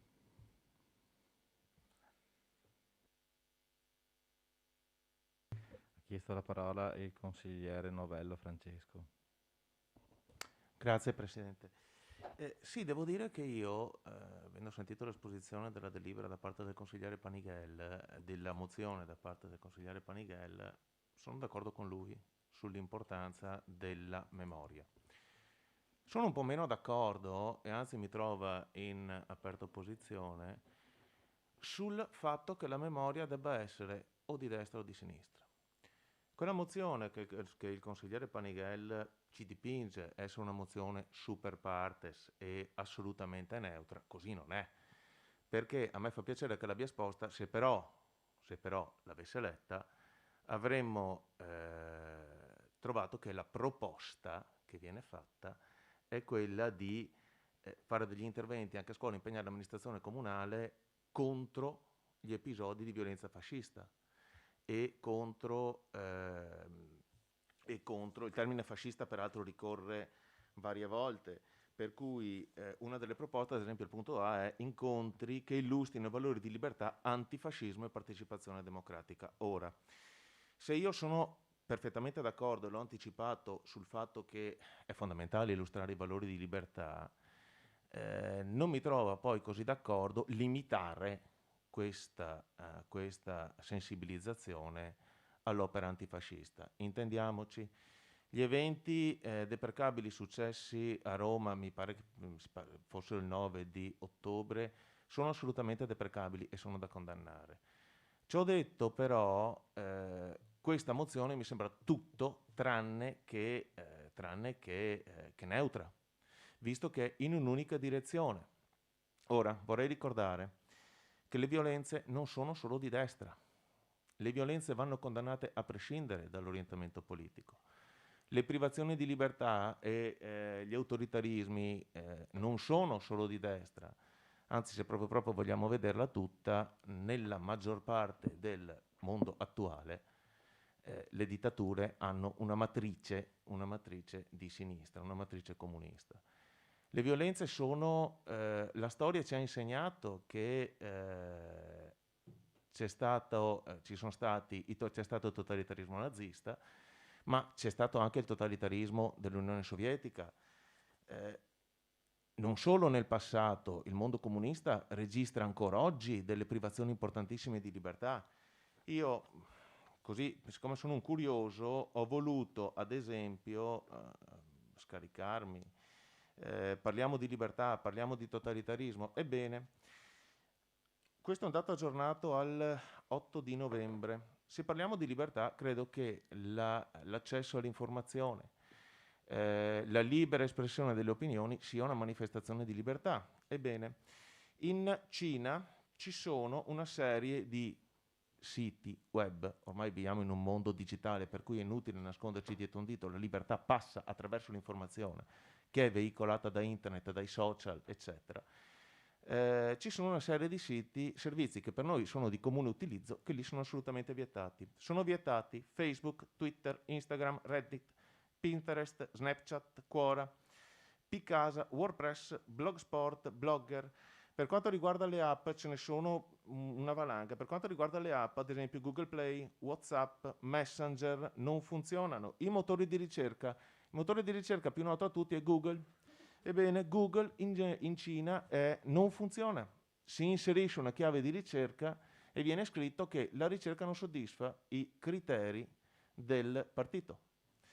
Ora, i media, è impossibile l'accesso al New York Times, al Financial Times, a Reuters, al The Independent, al Le Monde, una valanga di piattaforme di streaming sono vietate. Ecco, voglio dire, non veniamo a raccontarci che questa è una mozione assolutamente super partes quando si chiede un'esplicita condanna degli episodi di violenza fascista e si chiede di sensibilizzare le generazioni e i giovani unicamente in senso antifascista.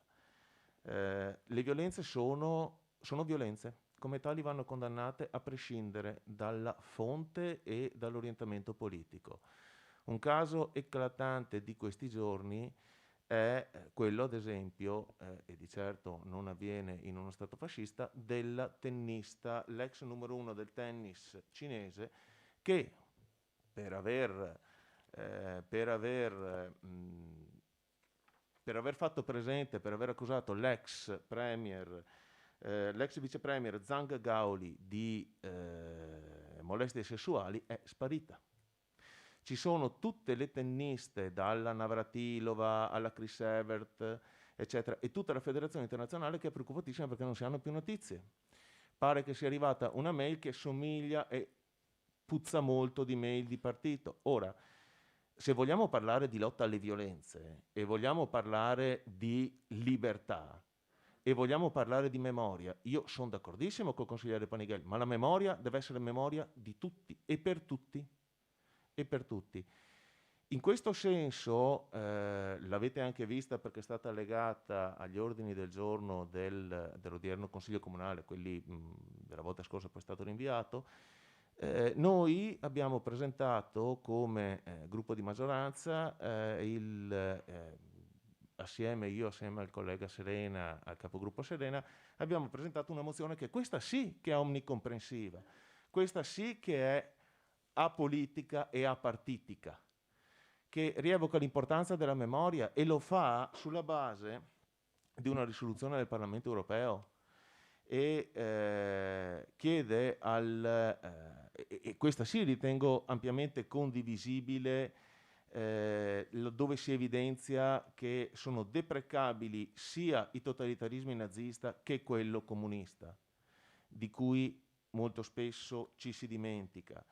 E questa sì, che celebra il 23 agosto come ricorrenza del patto Molotov-Ribbentrop, laddove poi era partita la spartizione dell'Europa in due zone di non influenza che ha determinato la creazione dei due blocchi, questa sì è apartitica politica, perché è una mozione che celebra la memoria, ma celebra la memoria di fronte a ogni totalitarismo, sia quello nazista che quello comunista, che quello di matrice filosovietica. Questa ritengo che sia una mozione super partes. In una tale situazione, sinceramente, io credo che, accogliendo le parole del consigliere Panighel di condanna a ogni episodio di violenza e ogni privazione di libertà e totalitarismo, io inviterei sinceramente il consigliere Panighel e il gruppo del PD a ritirare la propria mozione, essendo non omnicomprensiva, ma anzi divisiva e poco chiara, perché va in un'unica direzione, e aderire invece a quella nostra, che è al successivo punto dell'ordine del giorno, che posa le proprie fondamenta su una risoluzione ampiamente condivisa del Parlamento europeo. Grazie. Grazie consigliere Novello. Ha chiesto la parola al sindaco. Sì, solo per ricordare che in conferenza capigruppo era stata proposta di unificare la mozione. Ha chiesto la parola il consigliere Arturo Panighel per il suo secondo intervento. No, ho visto... Ah, ok. Aspetti che la cancello allora, se riesco. Se vuoi... Prego, consigliere Callegari. Grazie. Allora, io sono convinta che gli episodi di violenza diventano pericolosi a diversi gradi di maturazione, diciamo così, ma hanno il loro massimo rilievo quando diventano una forma di governo. Noi viviamo in Italia. L'Italia è uno Stato che fa parte dell'Unione Europea.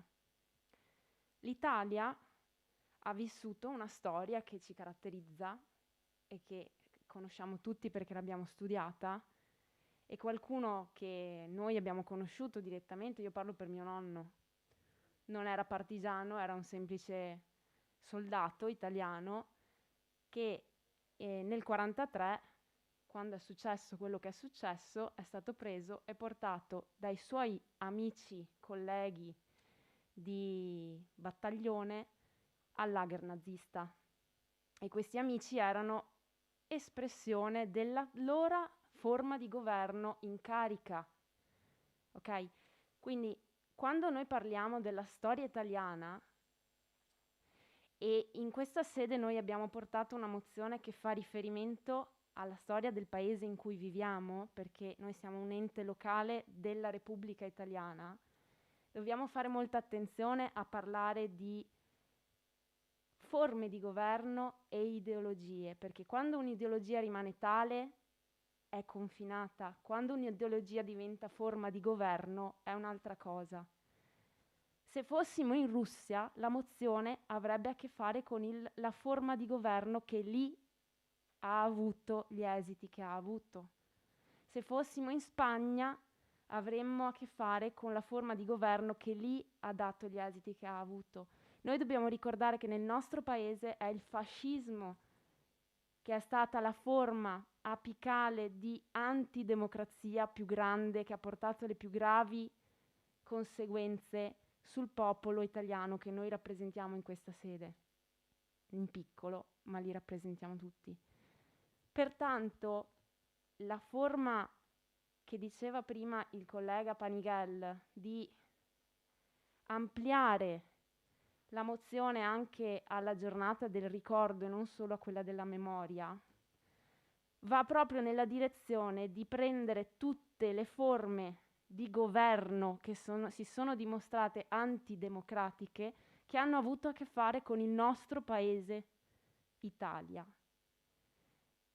Noi, al prossimo punto all'ordine del giorno, e faccio qui un piccolo spoiler, poi ci sarà chi meglio di me lo dirà, ci dichiareremo favorevoli a quella mozione presentata dai colleghi, perché quella tratta della storia europea e nell'Europa ci sono stati paesi i cui governi, forme di governo ufficiali, sono stati di sinistra, di destra, ma meglio dire sono stati totalitari. Perché io il fascismo non lo classifico come una forma di governo di destra, il comunismo totalitario non la classifico come una forma di governo di sinistra, io li classifico come in un cerchio delle forme di governo assolutamente estremiste e antidemocratiche nel momento in cui prendono un'ideologia e la trasformano in una forma di governo che opprime i diritti dell'uomo. In questo senso, io credo che tutti in questa sede, prendendo a cuore la storia dei familiari che hanno avuto su questi paesi, che hanno avuto la tristezza e l'onere di avere sopra di loro una forma di governo antidemocratica, di accogliere la mozione che è stata fatta, così come accoglieremo quella successiva che riguarda una storia europea che è diversa da quella italiana. In tal senso vi chiedo una forma di anche confronto e umiltà nel dichiararci tutti unanimamente consapevoli della storia che ha avuto il nostro paese, di ricordare nelle giornate che ci sono state offerte da chi è venuto prima di noi, quelli che sono stati dei punti salienti del nostro paese e che sono condivisibili da tutti, credo, perché se siamo noi qui oggi in un consiglio comunale democratico a poter discutere democraticamente le delibere che ci vengono proposte, questo è frutto di una storia che conosciamo. Questo non vieta il fatto che in altri paesi, che in altre situazioni, che in alcune situazioni di violenza anche in Italia ci siano delle ideologie violente e che in altri paesi hanno assunto una forma di governo. Quindi io credo che, consapevoli della storia che abbiamo avuto in Italia, dovremmo tutti accogliere questa mozione. Ovviamente è il nostro pensiero, siamo in democrazia e voteremo per questo. Grazie consigliere Callegari. Ha chiesto la parola il consigliere Carraro.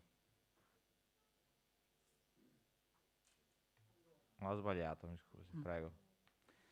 Allora anch'io, seguendo un po' la riflessione che ha fatto la consigliera Callegari, penso che sia insulso e anche tempo perso che si voti una e non si voti l'altra. Io credo che non sia un terreno privato una mozione e un terreno privato l'altra. Se voi leggete la mozione che viene dopo, al punto 7 è scritto: il Parlamento europeo condanna il revisionismo storico e la glorificazione dei collaboratori nazisti in alcuni Stati membri dell'UE. È profondamente preoccupato per la crescente accettazione di ideologie radicali e per il ritorno al fascismo, al razzismo e alla xenofobia. Allora, questa mozione ha denunciato un fatto che è avvenuto un mese fa. Niente più e niente di meno. Su questo fatto qua si inserisce esattamente sul documento che viene dopo. E la richiesta che si fa è verso i ragazzi, verso la popolazione, di aumentare il senso di democrazia. Poi le paroline sono diverse, ma se uno vota questo e uno vota e si vota l'altro, non è che si faccia solo antifascismo, eccetera, perché uno invita a ricordare la nostra storia come è stata, che sta riprendendo, e il documento che viene dopo dice sì, ricordiamoci anche dei totalitarismi. Non c'è nessuna contraddizione in questo. Io credo che però la condanna sia del primo sia del secondo documento deve essere fatta unanimemente da un consiglio comunale, perché noi non andiamo a colpire le 2 persone, 3 che sono stati i provocatori, promotori, eccetera. Questo ci penserà la magistratura, eccetera. Ma se voi avete osservato in questo fatto e nelle manifestazioni che ci sono date per il Covid, eccetera, per altre cose, ci sono delle persone che non c'entrano nulla. Però se nessuno dice niente, vuol dire che si può fare. Invece queste persone che sono lì nel limbo, a queste persone noi dobbiamo dire tutti uniti che la violenza non funziona. Dopo, consigliere Novello, capisco anch'io che possiamo buttare dentro di tutto, anche la Cina. Ci sono 50 guerre nel mondo, possiamo buttare dentro tutto. Però io credo che per quello che ci riguarda noi approveremo un documento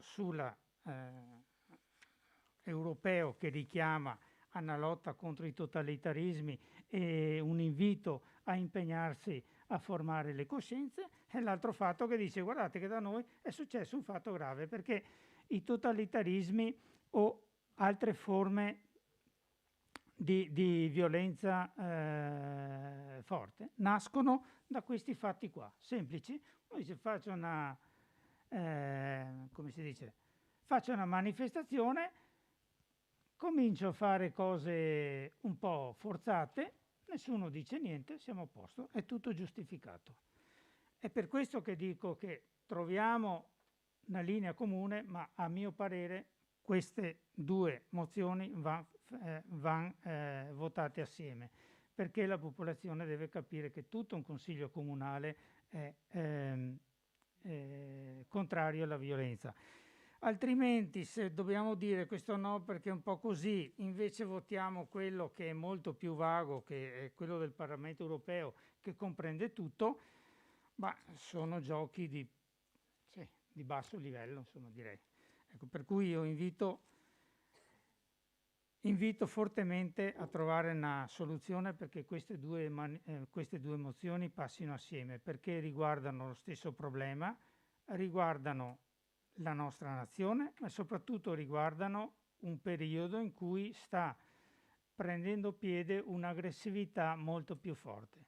Noi dobbiamo dire assieme al nostro comune, altri comuni, eccetera, che questa non è la strada, perché se lasciamo aperte queste piccole strade, queste piccole brecce, poi ci troviamo a dover affrontare violenze molto più grosse. Grazie consigliere Carraro. Ha chiesto la parola alla consigliere Bonotto.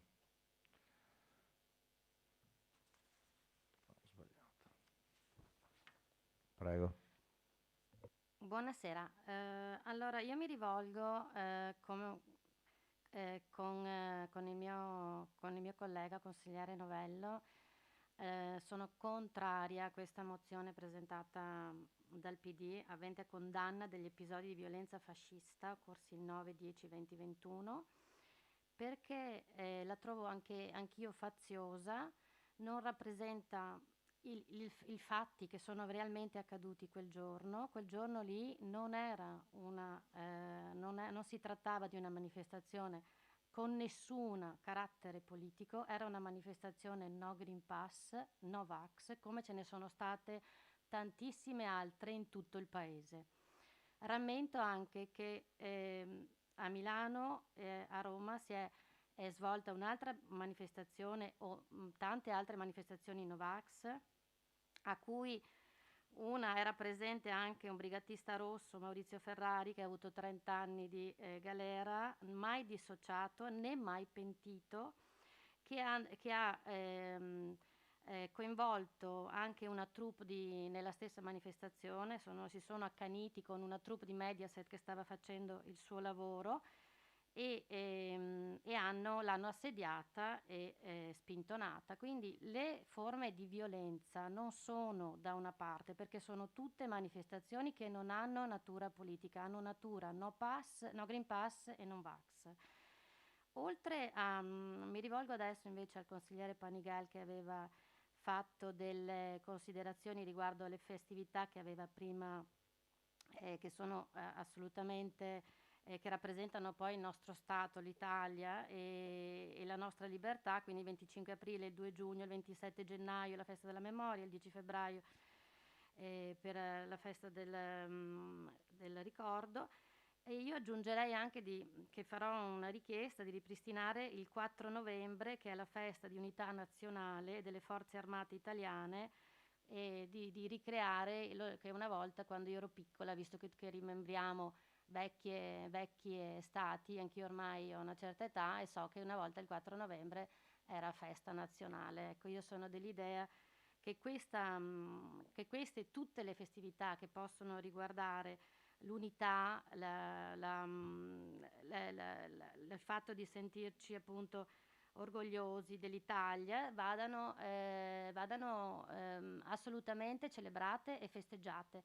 Però non possiamo dare un colore politico a tutte le manifestazioni con ogni natura, in cui anche ieri una ragazza è stata, si vedeva sulle televisioni che si è presa una mano nel sedere, scusate il termine, ma quello cioè, ci sono manifestazioni di violenza di ogni genere, oppure di mancanza di rispetto di ogni genere, di ogni connotazione. Non si può dare una manifestazione che non aveva alcun colore politico, secondo me, una connotazione fascista. Era una manifestazione dichiaratamente no Vax e no Green Pass, che poi il signore che era lì aveva anche un DASPO e quindi era stato richiesto il suo, doveva essere controllato. Tra l'altro è stato quasi, si pareva che fossero quasi stati accompagnati alla sede della CGIL.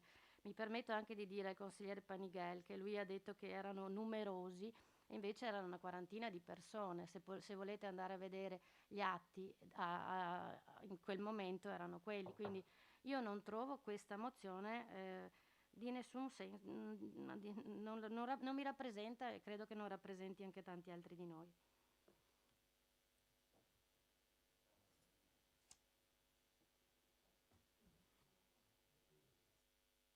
Grazie consigliere Bonotto. Ha chiesto la parola il consigliere Panighel. Prego. Sì, No, sì. abbiamo già, come dire, sviscerato molto. Mi pare insomma che le parole anche dei miei amici e colleghi Callegari e Carraro abbiano proprio esplicitato il tutto. Ribadisco solo una cosa: non è una mozione di parte. La violenza va condannata a prescindere. Se ho dato l'impressione di, come dire, di essere fazioso, ve lo sgombro il campo da equivoci, che sia di destra che sia di sinistra. Però in questo caso era una violenza che era connaturata, si è come dire, inserita in un contesto di una, diciamo, manifestazione promossa, è vero, dai no Vax, no Green Pass, eccetera, e però aveva una connotazione, e questa connotazione è rifiutata categoricamente, va ben espresso. Io non mi sto a ripetere, perché non possiamo convincere le persone se non sono, come dire, convincibili, uso questo termine, però la collega Callegari lo ha ben detto, insomma, non esiste. Poi, scusate, io ripeto, mi adeguo e se occorre ve la approvo, perché io i documenti così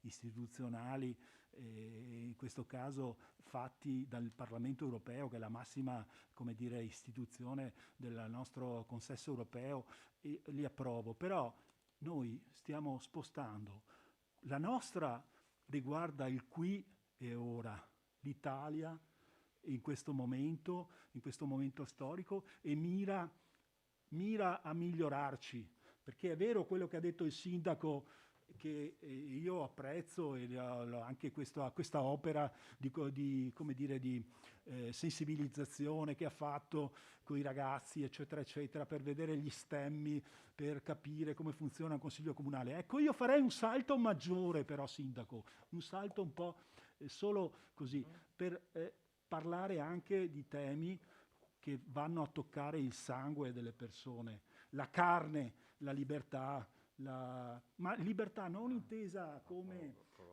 comunismo, non esiste libertà nel comunismo. Io qui, voi avete visto Bielorussia, l'Ungheria, la Polonia. A proposito, volevo dirvi, ma ve lo butto là perché sennò perdo tempo, per dire, l'Ungheria e la Polonia erano gli stati che erano interessati, per cui è partita, se voi andate a vedervi, quel documento, quella mozione, quella risoluzione del Parlamento europeo, perché erano un po' preoccupavano, per cui, e c'era stata una criticità anche all'interno. È vero che è stata approvata con la maggioranza, però c'erano anche delle trasversali anche nella destra, opposizioni, perché effettivamente aveva delle criticità, andava anche ad analizzare contesti storici che sinceramente noi non possiamo andare in questo momento a trattare, se no andiamo, ripeto, andiamo giustamente come ha detto lei, consigliere Novello, andiamo in Cina, andiamo in Ungheria, in Polonia, in Bielorussia, Lukashenko, che poi andiamo da Putin, gli amici di Putin, eccetera. Non possiamo, però, noi restiamo dove siamo e facciamo. Io mi fermo qua, cioè io vi faccio appello, io penso che insomma, la nostra parte l'abbiamo fatta, se c'è la sensibilità. Ripeto, non è di parte. Se volete togliere anche qualche parola, toglietela, non c'è, nel senso che anche figurativamente. Poi, sindaco, lei, quando, se verrà approvata, come dire, nell'applicazione pratica, avrà, come dire, larghezza nell'applicazione. Non è che si sa, la Giunta poi ha la sua potestà, eccetera. Per cui io non vedo la difficoltà, scusate, proprio mi fermo.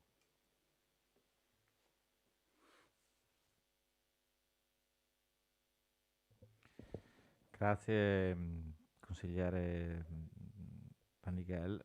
Ha chiesto la parola il consigliere Borsato Lorenzo. Prego. Ecco, allora io faccio una domanda base, perché ho avuto delle informazioni, voglio capire anche la questione, nel senso che la mozione l'ho letta e mi era anche stata in qualche modo recapitata dal consigliere stesso Panighel nella seduta di insediamento di questo consiglio comunale.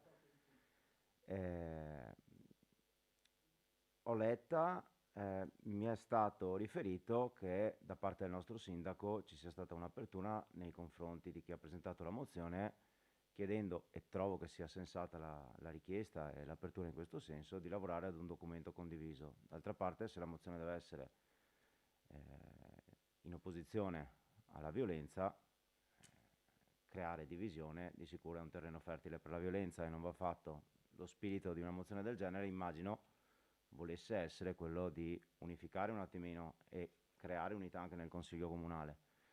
Ciò che io francamente contesto, se, ripeto, le informazioni che ho sono corrette, è stata la risposta di rifiuto categorico a una qualsiasi proposta di modifica o di lavoro condiviso rispetto alla mozione presentata. Ora io non voglio entrare nel merito della discussione che è stata aperta. La mia critica è rispetto al metodo. Si vuole proporre un documento del genere, che trovo condivisibile negli intenti, però nel momento in cui c'è da parte della maggioranza e dunque del sindaco, che in qualche modo la rappresenta, l'apertura per poter lavorare a un qualcosa di davvero condiviso, che sia davvero del Consiglio Comunale e non come, mi dispiace super partes, però vedo un logo, quello del PD, sulla mozione presentata, e una richiesta al termine che dice pubblicizzatelo. se deve essere un qualcosa che unisce, non capisco il rifiuto ad un lavoro che potesse poi arrivare a produrre un documento davvero condiviso. E allora adesso non staremo qui a fare battaglie più o meno ideologiche sul io voto il mio, tu non voti il mio, io sì e tu no. Avremmo avuto l'occasione di trovare un punto di incontro. La leggo come un'occasione persa. Ecco.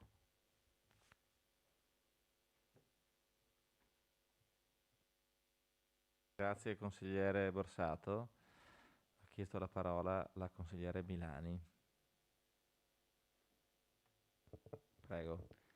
Buonasera, intervengo brevemente perché quello che è stato detto, quello che doveva essere detto, lato nostro, è già stato detto dai miei colleghi, e ne approfitto comunque per comunque ringraziare il consigliere Borsato di aver colto l'intento. Poi ovviamente su questo noi, su come è passato la metodologia ci ragioneremo, però penso sia stato un intervento comunque costruttivo. L'intento era proprio quello, appunto, di avere un consenso a livello di consiglio comunale. Poi ovviamente c'è il logo perché è una mozione presentata da noi, se è stato inteso come appunto un tentativo di metterci un timbro, un bollino di parte, ecco, su questo lavoreremo la nostra comunicazione, e intanto comunque ringrazio per le osservazioni. E invece per quanto riguarda il contenuto, io mi rivolgo invece al consigliere Novello che l'ha presentato. Avendo voi studiato la mozione, quella successiva, poi, che come ha detto la consigliera Callegari, noi ci troviamo d'accordo e andremo poi ad approvare. Lei sa bene che comunque questa mozione ha subito, la storia di questa mozione è stata molto complicata, perché proprio per il tipo di natura, che è quella natura della storia europea, ha dovuto subire molteplici revisioni questo documento, che poi è stato finalmente approvato, proprio perché la storia dell'Europa è frammentata, divisa, e ha visto molti scontri ideologici che quindi è difficile riunire in un unico contesto, come quello che comunque fondamentalmente l'Unione Europea si prefigge di fare, cioè essere un elemento di unione, al di là di quelle che sono le differenze storiche. Per questo, proprio per quella difficoltà che ha avuto questa mozione in Consiglio Europeo, io vorrei riportare invece l'attenzione sul discorso della contestualizzazione, che è quello che hanno detto i miei colleghi. Non è a caso che sia il fascismo un reato in Italia, proprio per il tipo di storia che abbiamo avuto noi. Infatti mi confonde un pochettino questo tentativo di apologia quasi, scusate, passatemi il termine, nei confronti di un termine che comunque, cioè, voi parlate di politica, ma non è politica il fascismo, almeno non come è inteso secondo la storia del nostro paese. Quindi per quello forse noi non lo vedevamo come super partes, perché tutto sommato potete convenire anche voi che il termine fascismo è condannato come reato nella Costituzione italiana, quindi non è che noi volessimo accusare nessuno, perché non penso che nessuno qua sia fascista, nel senso non sarebbe possibile, essendo noi un'istituzione democratica. Per questo forse ci scusiamo se è risultato di parte.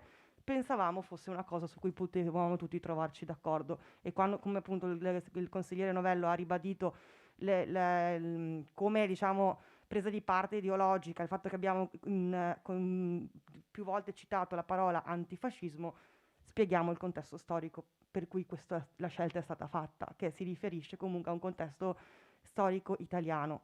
Al di là poi del discorso se era Forza Nuova o i Novax o chi che ha organizzato questa manifestazione. Certo, sentir poi parlare che la pacca sul sedere di ieri sera è paragonabile a una violenza come quella del CGIL mi lascia anche un pochettino così stupita, diciamo, come intervento. In tutto ciò comunque, concludo brevemente solo per dire che io mi sento di dover fare questo intervento anche perché la storia personale delle persone che vi stanno davanti, come la consigliera Callegari ha detto, noi siamo stati coinvolti in prima persona come famiglie. Io stesso con il mio nonno Gilberto Milani, che ha subito violenze inaudite da parte in quel periodo storico, quindi non posso non prendere una posizione molto forte e chiedere che quello che per voi è risultato un intervento fazioso, per noi era semplicemente una richiesta di rispetto. Ecco, tutto qua. Grazie consigliere. Ho chiesto la parola la consigliere Scotton. Prego. Allora, buonasera a tutti, cercherò di essere breve perché tutti avete detto cose molto interessanti, però gli ultimi due interventi forse mi aiutano a chiudere perché effettivamente sono con il pensiero del consigliere Borsato e collegandomi a quello che ha detto la consigliera Milani, io proprio non capisco perché proprio visto che l'Italia condanna già il fascismo, noi siamo frutto di quello che è venuto fuori dopo il fascismo, voi ci chiediate di schierarci solo per una parte. Cioè non è questione di rispetto, siamo tutti figli del fascismo, siamo tutti, cioè i danni che ha fatto il fascismo. E questo schierarsi così con la parola, perché poi il titolo è quello, e sono d'accordo col consigliere Panighel che dopo all'interno così, noi sappiamo tutti quello che arriva prima, cioè il titolo e poi il contesto, la situazione e poi il resto. Nessuno è qui a dirvi che usciamo e andiamo a brindare perché vi abbiamo votato contro questa mozione. Noi non siamo favorevoli al fascismo, siamo contrari al fatto che avremo unito, e questo è per quello mi ritengo Borsato, le mozioni perché il contesto particolare da cui viene fuori la contestazione è veramente molto generico, come dice cioè un Novax. Siamo in un periodo storico che nessuno scientifico, e io parlo dal mio punto di vista come medico, che nessuno si sarebbe mai trovato ad affrontare, la scienza che viene rivista, gente che appella a cose che non c'entrano, la politica che cerca di entrarci, per cui molto difficoltoso. E adesso usiamo una situazione per condannare. Il fascismo è già stato condannato dall'Italia, noi, cioè, nel senso, siamo la prova che abbiamo condannato il fascismo, altrimenti ci troveremo in un regime e ogni volta che qualcuno viene, cioè nel senso, come ha detto lei, nessuno siederebbe qui se fosse fascista. E perciò non è, cioè nel senso, quello che poi si dice della scuola, io ho 2 figli a scuola, ancora la scuola fa tanto per la giornata della memoria, ma per la giornata del ricordo ci sono classi che non lo dicono neanche, per cui siamo ancora di fronte a una divisione tra situazioni politiche e totalitarismi di una parte e dell'altra. Per cui io sono contenta perché avete detto tutti cose vere, però è vero che ci state chiedendo di schierarci solo da una parte e non voler unire tutto. Ed è questo che secondo me non è giusto. È giusto che noi ci troviamo insieme a dire che, cioè, che è tutto condannabile. E questo è, cioè solo nel titolo c'è già l'espressione, al di là del colore politico con cui viene portato. E secondo me è qua un po' il danno. Viene fuori poi questa cosa qua, ma non perché non debba essere rimarcato, e secondo me è già rimarcato con le nostre leggi italiane, ma nel contestuale delle cose, nelle parole, nelle situazioni, perché non nascondiamoci, se oggi noi votiamo contro, verrà fuori che il comune di Villorba ha votato contro la mozione contro il fascismo. È inutile che ci nascondiamo contro questo, quando qui stiamo discutendo che avremmo voluto fare tutto insieme. Questa è l'unica cosa che mi premeva dire, perché per il resto credo che qui la violenza sia da condannare sotto ogni aspetto e colore. Grazie, scusate. Grazie consigliere. Ha chiesto la parola il consigliere Novello. Grazie Presidente. Allora io cerco un po' di chiudere il cerchio. Ho sentito parlare, ho sentito dire che noi siamo figli della nostra storia. Vero, vero. Ho sentito termini come noi non dobbiamo preoccuparci di quello che succede in Europa, ancorché in Europa ci siamo e condiziona le nostre vite, dobbiamo guardare la nostra storia. La nostra storia è stata all'insegna del fascismo, ci sono state citazioni del nonno, eccetera. Ora, il tema qui non è il fascismo o no. La consigliera Scotton ha detto adeguatamente bene, il fascismo è già condannato dalla Costituzione.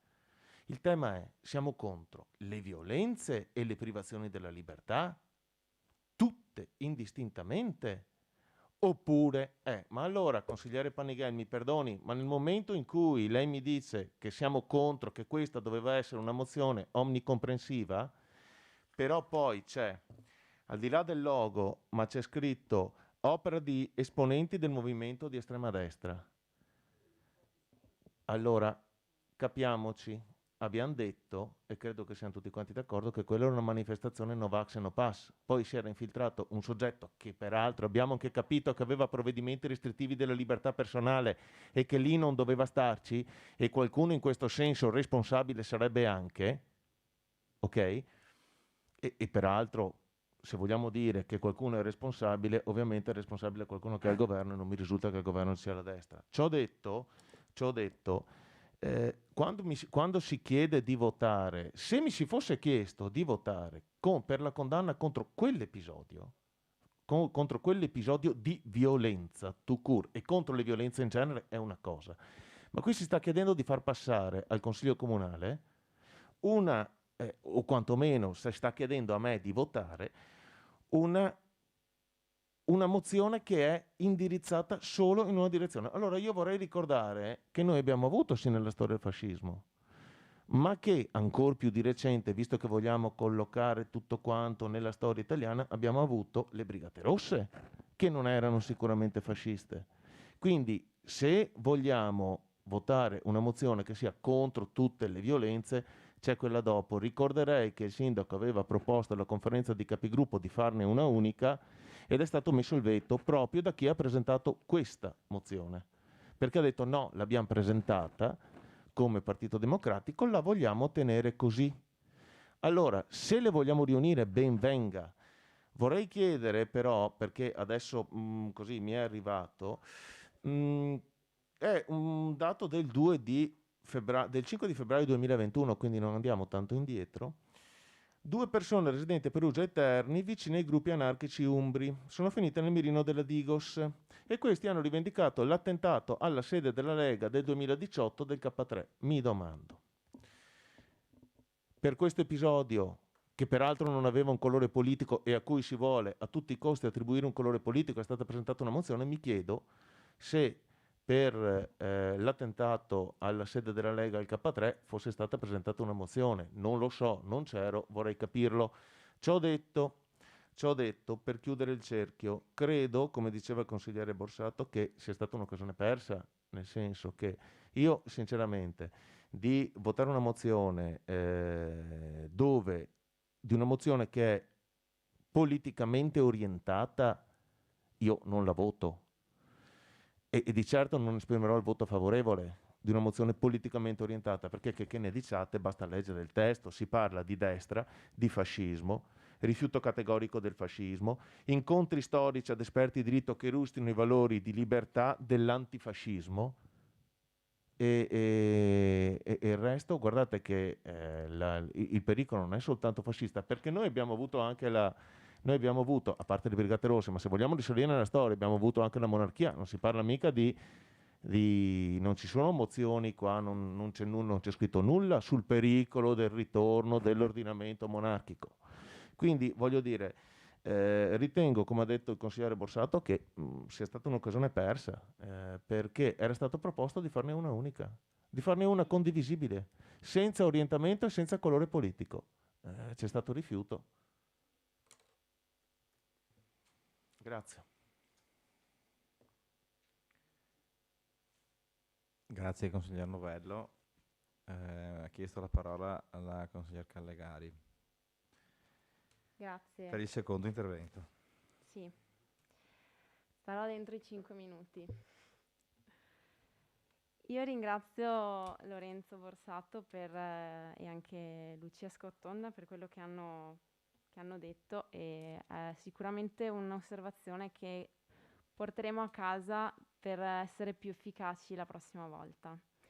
E quello che io raccolgo è che la prossima volta, prima di presentarla in conferenza capigruppo, e lo dico io, non ho prima parlato con i colleghi, ma spero che siano d'accordo con me, in caso mi diranno no, hai detto una cavolata, la prossima volta vedremo di condividerla prima della conferenza capigruppo con i capigruppo. Però ricordo a il consigliere Novello che alla domanda del sindaco che ne dite se ne facciamo una unica, il primo che ha risposto con un no categorico è stato proprio lui, che ha detto assolutamente no, sono due cose diverse, le presentiamo entrambe. E mi piacerebbe tanto che ci fosse una registrazione audio di questa cosa, perché io in quella sede, quando ho sentito il suo no categorico, sono due cose diverse, non sapendo di che cosa trattava la sua, a parte il titolo, ho detto, ok, li portiamo entrambi in consiglio comunale, vediamo come va la discussione e vediamo cosa ne esce. Ripeto, questa mozione che noi abbiamo presentato, e mi dispiace che ci sia il logo del partito, in realtà è la nostra carta intestata con cui portiamo tutte le mozioni, le interpellanze, le comunicazioni e quant'altro, quindi non voleva essere di partito, ok? E mi dispiace non averla condivisa prima con tutti. Però, come dicevo prima, noi voteremo entrambe le mozioni a favore, perché, come detto dallo stesso Novello, sono due cose diverse. Una tratta la storia del nostro paese, di forme di governo antidemocratiche a partire dal Novecento, per non andare molto oltre. L'altra tratta di una storia europea. Ci trova favorevole in entrambi i casi. Votiamo lo stesso, vedremo quello che ne uscirà. La prossima volta ne facciamo una unica se volete. Però ci deve essere l'accordo di tutti, no che ci additiate che non volevamo noi fare la mozione unica quando ci siamo trovati in conferenza capigruppo non sapendo i punti all'ordine del giorno in anticipo. Ci viene detto la proposta, facciamone una unica, e dall'altra parte, nostra avversaria, tra virgolette, ci viene detto no perché sono due cose diverse. Io ho pensato che magari avesse già letto la nostra mozione o avesse un'idea di quello che c'era dentro. Quindi mi dispiace che si sia creato questo clima, non era nostra intenzione assolutamente condannare la destra nel nostro paese, perché non è così. Io non sono mai stata comunista, tra parentesi. All'interno del nostro partito io sono considerata della parte destra del partito. Non sono mai stata favorevole a certe questioni. Qualcun altro sì, perché sono idee politiche. Però quello che volevamo riportare in questa sede era l'attenzione su un tema che è stato dibattuto ai telegiornali, non l'abbiamo inventata noi la categorizzazione dell'evento che è successo, così come non l'abbiamo fatto noi per altri eventi successi nel nostro paese di altre parti politiche, e riportare la storia del nostro paese in ambito di sensibilizzazione all'interno di un'istituzione democratica. Quindi votiamo, vediamo cosa ne esce e alla prossima volta la faremo meglio. Piccolo inciso, quando c'è stato l'episodio al K3 non è stata presentata una mozione, è vero. Però io in questa sede, e ci sono le registrazioni e i verbali, ho condannato fermamente quanto successo e ho portato le mie osservazioni su quanto successo in favore e a supporto di quel partito politico che è stato offeso in quell'occasione. Quindi certo non ho fatto una mozione, è vero, perché non c'era una giornata o qualcosa di sensibilizzazione già formalizzato da poter portare a supporto della storia locale, di quello che c'era, però io ho portato le mie osservazioni allo stesso modo con cui condanno quello che è successo negli ultimi periodi. Scusate se mi sono accaldata, però non mi piace che vengano dette delle inesattezze che poi fanno intendere delle cose sbagliate a chi ci ascolta e anche ai nostri colleghi consiglieri. Grazie al consigliere Callegari. È il turno del consigliere Panighel, a cui ricordo 3 minuti di dichiarazione di voto. Ok, allora No, io non sapevo le cose che aveva appunto ha detto Aurora, la consigliera, la collega Callegari, perché in effetti dicendo quello così come ha detto, che insomma non è stato possibile unificarle proprio per volontà, l'occasione persa, non è vero che c'è stata un'occasione persa allora, perché a questo punto Lorenzo non è così, cioè comunque non è un'occasione persa perché possiamo votarle entrambe, farle passare entrambe. Noi siamo disponibili, quindi voglio dire, ok, ammettiamo l'errore, eccetera, l'incomprensione, io non c'ero nella conferenza capigruppo evidentemente, però insomma, poi volevo dire una cosa sola, anche perché voglio sgombrare, ripeto, il campo da equivoci, io ho combattuto il terrorismo di destra Microfono e di sinistra, vicino. di destra e di sinistra, nel senso che sono stato in uffici dove effettivamente e ho vissuto, diciamo, proprio le atrocità del terrorismo, sia di destra che di sinistra, per cui sfondate una porta aperta, cioè io il terrorismo di sinistra proprio è una cosa più distante da me, per cui, ripeto, adesso noi l'abbiamo presentata consapevolmente perché c'era questo problema, perché è venuta meno, come dire, sono venuti meno gli anticorpi, secondo noi, del seme della violenza nelle nostre istituzioni, per cui trattare certi temi, al di là dei simboli, come diceva giustamente il sindaco, trattare certi temi, sviscerarli, libertà, Costituzione, antifascismo, anticomunismo, antitotalitarismo, fa bene e comunque fa bene far riflettere le persone, perché comunque poi indipendentemente da come si schiereranno, cioè sono teste pensanti, teste che, come dire, ci fanno crescere. Mi fermo qua. Okay. Grazie consigliere. Ha chiesto la parola la consigliera Girasole, prego. Grazie.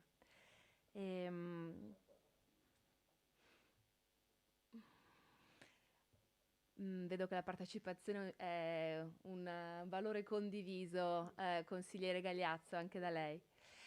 Allora, ci tenevo a fare un intervento sul tema, a maggior ragione perché sono l'unica vera forza civica dentro questo consiglio ed ero anche presente alla conferenza dei capigruppo, in cui confermo quanto riportato dalla consigliera Callegari.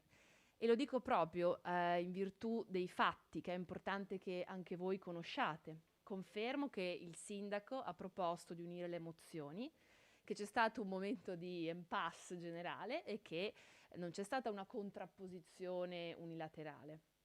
Perché? Perché è evidente, anch'io che non avendo visto l'ordine del giorno prima mi trovo entrambe le mozioni, quando mi sono vista la prima e poi ho visto la seconda, e lo dico proprio così come è stato, mi è venuto da sorridere, perché era evidente che fosse un atto politico, la seconda fosse un atto politico, quella sui totalitarismi, fatto ad hoc per non voler in qualche modo avvallare il riconoscimento di un atto invece storico contemporaneo di 2 mesi fa, che è avvenuto nel nostro paese, su cui le amministrazioni comunali di 3/4 d'Italia si sono già espresse. Quindi se Villorba voterà contro, secondo me è proprio bene che venga fuori che il nostro consiglio comunale ha votato contro, così ci assumiamo la responsabilità di questo voto, perché parlare di fascismo oggi non è parlare di destra, lo spero che non lo sia, ed è un problema secondo me che il consigliere Novello, nel dire che la mozione presentata appunto dalla consigliera Callegari e dal Partito Democratico distingua tra una memoria di destra e una memoria di sinistra, perché così facendo il consigliere Novello promuove l'associazione memoria di destra uguale fascista, memoria fascista uguale di destra.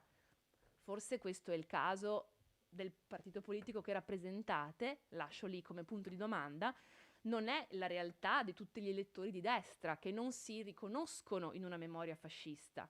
Non c'è questa associazione, per cui secondo me, e lo dico, ripeto, da forza che non si è presentata in associazione a nessun partito, dire no, condannare degli atti concreti di violenza la cui matrice politica è evidente, perché non hanno fatto atti di violenza così contro i farmacisti che distribuivano tamponi o i dottori che ti chiedevano i vaccini, hanno fatto atti di violenza contro la CGIL, che non è una roba qualunque, ok? Quindi non nascondiamoci dietro ad un dito, ok? È evidente che si tratta di una violenza con una forte connotazione politica e a mio avviso qualunque forza al potere oggi, anche dichiaratamente di destra, deve avere il coraggio di votare a favore di una condanna contro la violenza fascista, che appunto in Italia, come è stato ricordato, è un reato. Quindi ne approfitto per dire che io voterò a favore di entrambe le mozioni, perché ovviamente sia la condanna ad un atto preciso che è avvenuto in Italia 2 mesi fa deve essere ribadita, e come consigliere pubblico e comunale mai mi prenderei la responsabilità di non condannarla, perché è una responsabilità quella che vi prendete. E allo stesso tempo ovviamente voterò a favore anche della mozione contro tutti i totalitarismi, che di fatto chiede di accogliere anche nel nostro comune quella che appunto è stata portata avanti dal Parlamento europeo, e che ovviamente, anzi è anche una bella idea, quella insomma di promuovere una maggior diffusione e memoria contrastanti i totalitarismi da tutte le parti essi siano. E qui chiudo.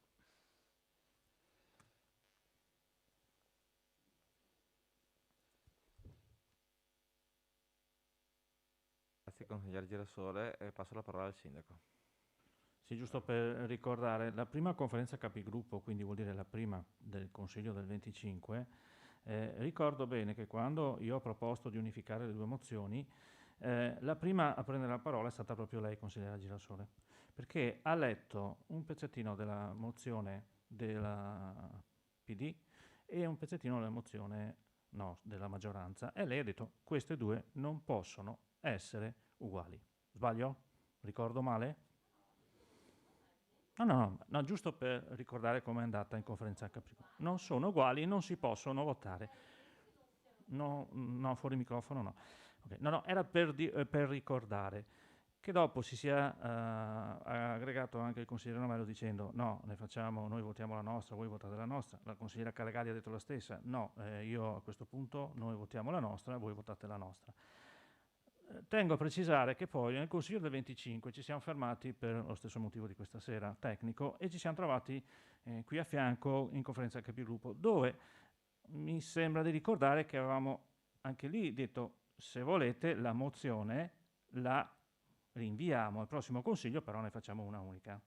Mi sembra di averlo detto io. Ok. A parte questo, ormai abbiamo visto le posizioni sia di maggioranza che di minoranza. Vorrei anche precisare che dal primo consiglio poi rinviato al consiglio di oggi sono passati quasi 5 giorni, quindi c'era la possibilità di coinvolgere le due, diciamo, tra maggioranza e minoranza e trovare una soluzione. Quindi, se il consigliere Novello vuole fare una sospensione, come mi diceva prima, o se vogliamo andare al voto, l'importante è che... Grazie sindaco. Adesso è in lista d'attesa il consigliere Gagliazzo. Aspetti un attimo, prego. Grazie Presidente. Volevo fare una proposta. Io direi di sospendere 5 minuti, facciamo una riunione dei capigruppo, vediamo se riusciamo a trovare un accordo, se siete d'accordo.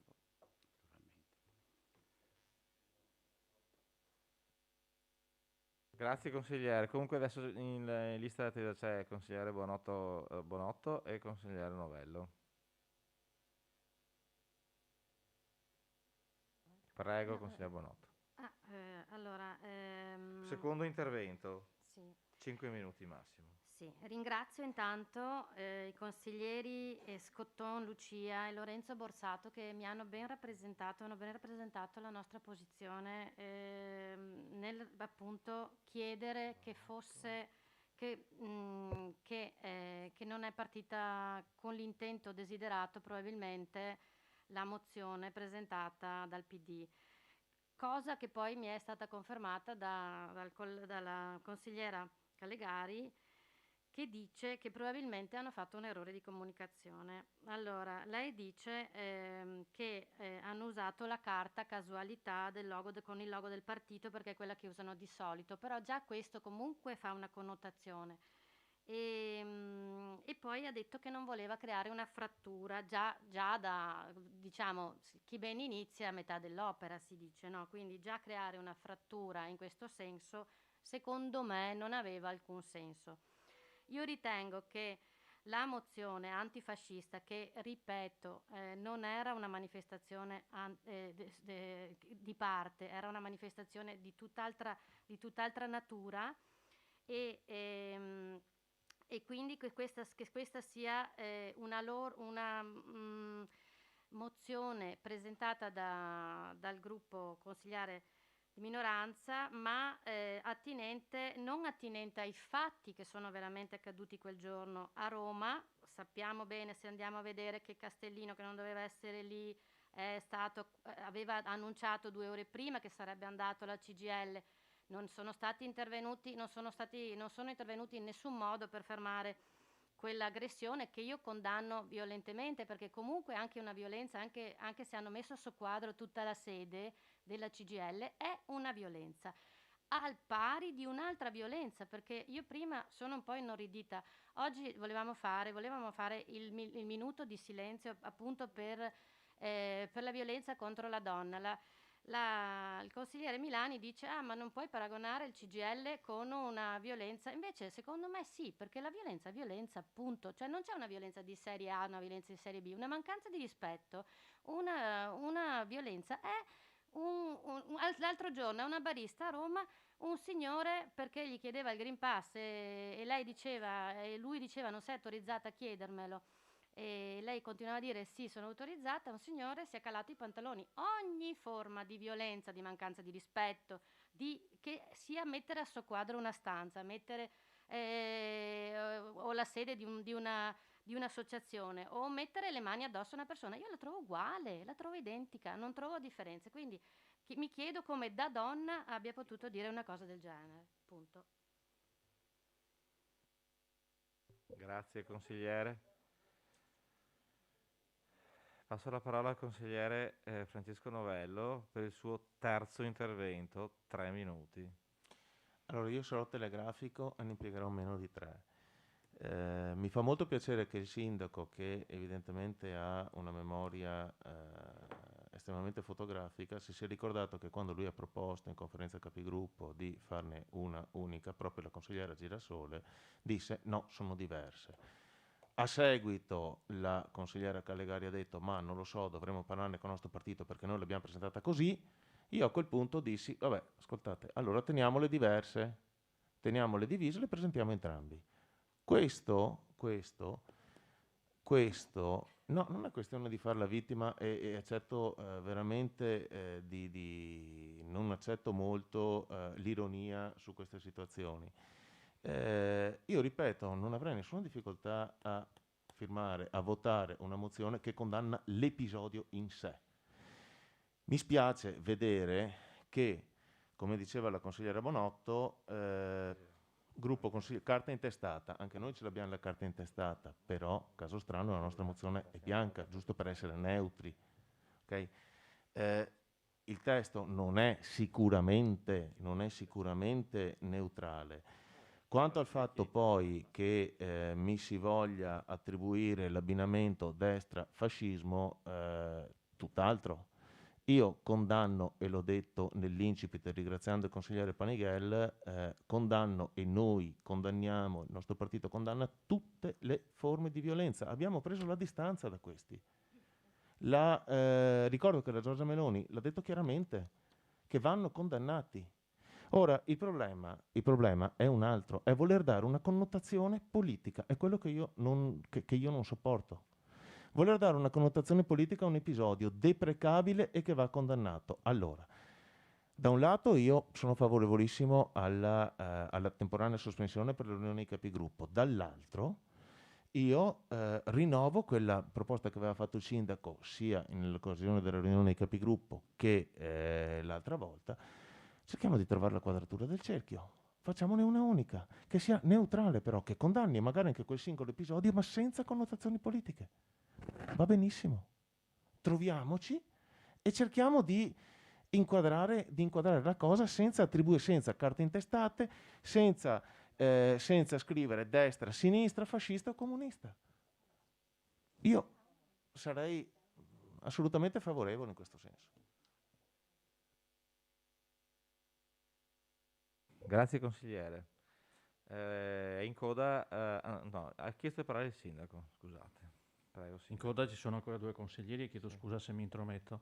Sono d'accordo con il consigliere Novello, sospendiamo per 5 minuti, 3 minuti quello che serve, cerchiamo la quadra di unificare le 2 mozioni, quindi ritirare le mozioni questa sera, lavorare insieme per un'unica mozione e ripresentarla al prossimo Consiglio Comunale. Dopo puoi dare la parola ai consiglieri che hanno chiesto. Grazie sindaco. Consigliere, ha aderito alla parola la consigliere Milani. Grazie, cercherò anch'io di essere brevissima, solo il punto, solo per rispondere perché mi sembra solamente giusto. Allora, intanto grazie al consigliere Novello per aver concluso, diciamo, con una... mi rendo conto che siamo partiti, come ha detto la consigliera Callegari, ci siamo divisi su queste 2 mozioni, d'altronde il dibattito politico è fatto anche di questo. Ringrazio appunto il consigliere Novello che appunto alla fine ha tirato un po' le somme. Penso sia una bellissima idea partire da questo punto e cercare di avere un accordo. Non vorrei andare invece a sfosare sul personale. Ecco, quello che chiedo appunto al consigliere Bonotto, insomma, mi dispiace se ho urtato la sensibilità paragonando i 2 episodi di violenza. Ovviamente tutte le violenze sono da condannare, non vorrei sentire in questo Consiglio Comunale come hai potuto tu come donna, insomma, penso sia inutile, insomma, ovviamente ribadisco l'episodio di ieri che lo vogliamo tirare fuori, è grave da un punto di vista di trattamento delle donne, di violenza sulle donne, l'abbiamo rimarcato in tutti i modi. Certo, secondo me, e questo lo ridico, il paragone non ci stava, ma solamente qua l'ho buttata là, scusate, magari forse un po' non avendo niente di preparato in maniera un pochettino forse non consona, mi dispiace se è passata in questo senso, chiedo appunto di non andare sul personale in questo senso, penso che non abbia molto valore in questo contesto, stiamo parlando di ben altri tipi di problematica, ecco. Grazie consigliere. Prego consigliere Callegari. Sì, grazie. Terzo intervento. Grazie. 3 minuti. Sì,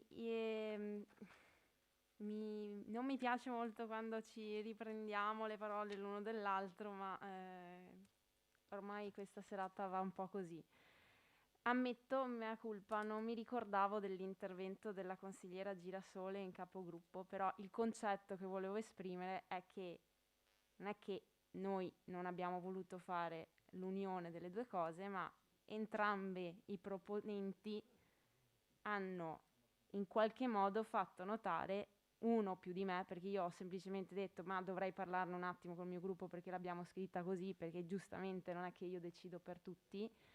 I proponenti hanno detto sì, forse sono 2 cose diverse, valutiamole entrambe, ok? Era solo per dire che non è che noi non volevamo farne una unitaria.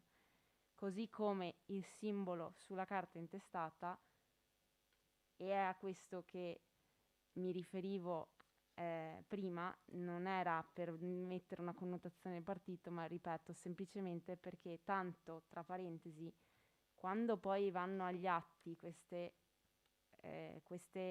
proposte, c'è un verbale che non ha simboli. C'è solo il proponente che c'è scritto perché è stato proposto da un consigliere come primo firmatario, ma di fatto poi la carta non ha il simbolo. Resta agli atti la proposta originaria, come su tutte le proposte. Mi pare un po' di parlare di cose che non era proprio l'obiettivo con cui ci siamo proposti al Consiglio, tant'è che originariamente il Partito Nazionale ci ha dato una proposta di mozione che era molto più corposa, molto più generica, molto più allargata. Noi, proprio perché ci riteniamo parte di un Consiglio Comunale locale, abbiamo scelto di calare quella mozione generale generata da quel episodio su delle proposte che voi stessi avete detto essere condivisibili. Quindi, se il problema è il titolo della mozione, possiamo modificarlo. Se il problema è trovare una soluzione condivisa per portare avanti gli obiettivi che ci siamo dati con entrambe le mozioni, e io parlo per la mia e poi qualcun altro parlerà con la propria, ben venga, facciamo questo passaggio. Io eviterei di farlo questa sera perché gli animi sono caldi, perché è tardi, perché forse non è il modo migliore per arrivare a una condivisione quella di partire da un consiglio animato. Scusi, e anche perché sta scadendo E il suo perché sta tempo. scadendo il mio tempo, quindi la mia proposta, e concludo, è: sospendiamo i 2 punti all'ordine del giorno, li rimettiamo alla prossima seduta di Consiglio Comunale, e nel frattempo ci ritroveremo per discutere una possibile unione delle 2 proposte, che rimangono diverse al momento, possono diventare una cosa sola. Grazie consigliere. È in coda la consigliere Parchi e poi la consigliere Girasole. Prego, consigliere Parchi. Sì, allora io ho ascoltato attentamente tutti i consiglieri che hanno parlato. Mi sembra di capire che tutti, in maniera unanime, siamo contro la violenza. E secondo me questo è l'oggetto che deve uscire dal nostro Consiglio Comunale. Quindi io adesso ho sentito appunto il consigliere Callegari e sono perfettamente d'accordo. Secondo me, se vogliamo farlo adesso, comunque io non ho nessun problema a fare conferenza capigruppo, perché comunque volevo proporvi di ritirare le 2 mozioni. Abbiamo sviscerato, abbiamo capito che siamo tutti contro la violenza e direi che è il caso di fare un'unica mozione dove il tema è la violenza, di qualsiasi tipo sia. Ecco, direi che questa è la posizione che mi sento di condividere con tutti, perché da quello che è uscito l'analisi è questa. Grazie a tutti. Grazie consigliere. Prego, consigliere Girasole. Sì, sarà velocissima. Ci tenevo solo appunto a chiarire che appunto nella conferenza dei capogruppo avvenuta precedentemente io non avevo ovviamente alcun come dire, potere di influenzare l'esito, lo destino di tali mozioni, perché non ho avuto alcuna parte nel loro sviluppo, né l'una né l'altra, quindi quello che ho espresso è stata un'opinione personale, perché ovviamente alla lettura dei titoli che compongono il nostro ordine del giorno è evidente che siano 2 mozioni diverse. Pertanto ho esplicitato quella che è un'evidenza linguistica, oltre che insomma storica, politica, quindi è inutile che ci nascondiamo, ripeto. Detto questo, adesso mi pare che si stia pensando ad un terzo atto che è diverso ancora dalle precedenti 2, e anch'io vedo positivamente la proposta della consigliera Callegari.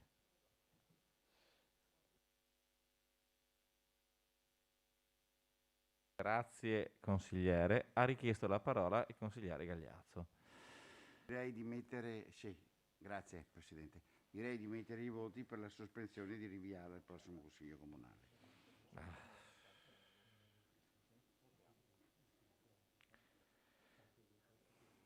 Grazie consigliere. Quindi da quello che si evince dalla discussione di questo punto,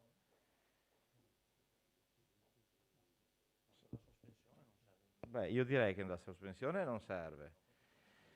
Metto in votazione il fatto che dopo un'ampia discussione tutti i consiglieri si trovano d'accordo che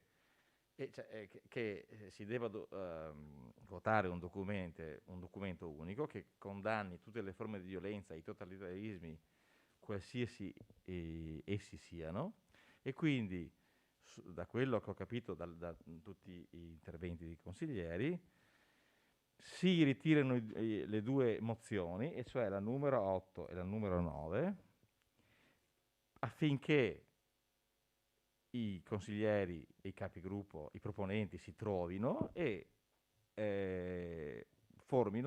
riescano a formare un documento unico. Siete d'accordo?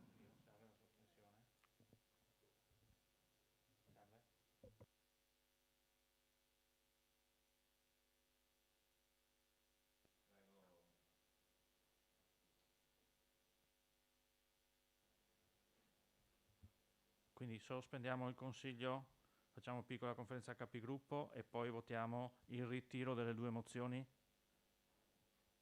Quindi sospendiamo il Consiglio, 5 minuti.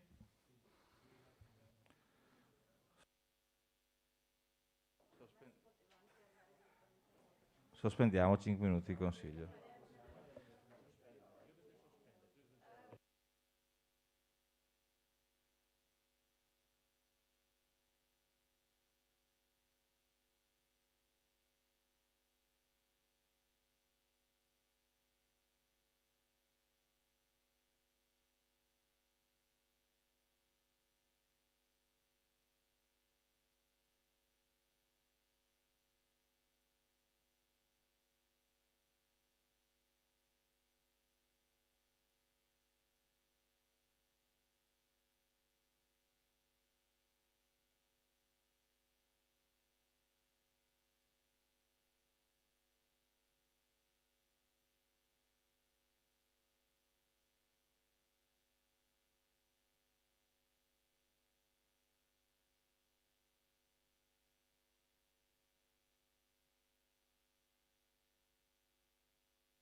Prego consiglieri, prendete posto.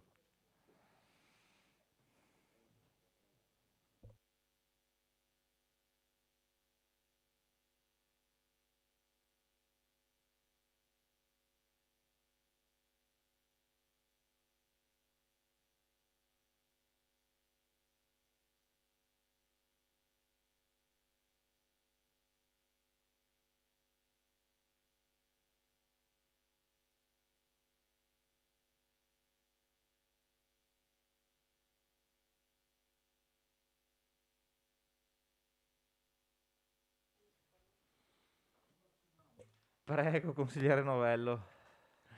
Allora, all'esito della discussione nella riunione dei capigruppo, io proporrei di rinviare la discussione di queste due mozioni al prossimo Consiglio, nell'attesa di vedere se riusciamo a elaborare, in vista del prossimo Consiglio, un testo unico, un testo condiviso, nel qual caso dovessimo elaborare il testo condiviso, poi quelle due mozioni separate verrebbero ritirate in favore del testo condiviso. Quindi io propongo di rinviare la discussione di queste due al prossimo Consiglio per vedere se riusciamo a trovare la quadratura del cerchio. Grazie consigliere. Prego consigliere Callegari. Sì, sono d'accordo con quanto detto dal consigliere Novello, anch'io propongo la stessa cosa.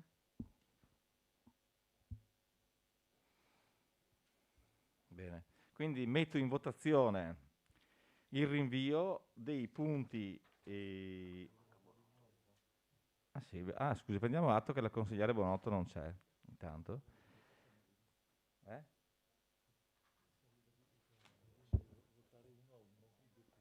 Ok. Passo la parola al segretario che vi spiega. Prego. La votazione, siccome sono due punti distinti all'ordine del giorno, vanno votati singolarmente. Quindi votiamo il punto 8 e il punto 9 sull'intesa appunto che vengono rinviati alla prossima seduta del Consiglio Comunale. Quindi due distinte. Solo questo.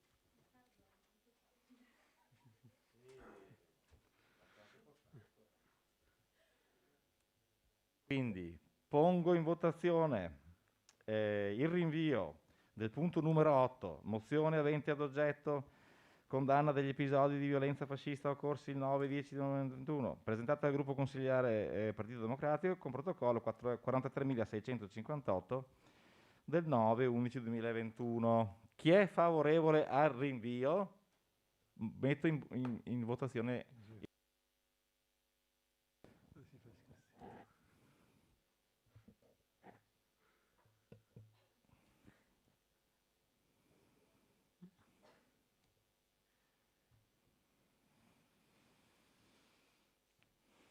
Quattordici favorevoli al rinvio, nessun contrario e un astenuto alla consigliere Girasole.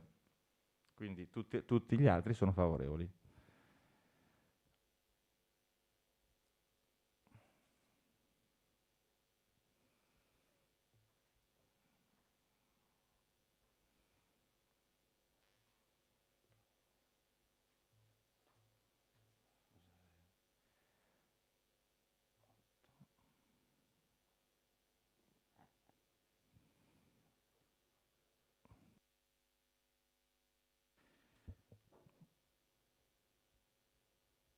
Pongo in votazione il rinvio del punto numero 9, e cioè mozione avente ad oggetto risoluzione europea contro i totalitarismi, presentata dai consiglieri comunali Marco Sereno e Francesco Novello, protocollo 44.431 del 12-11-2021.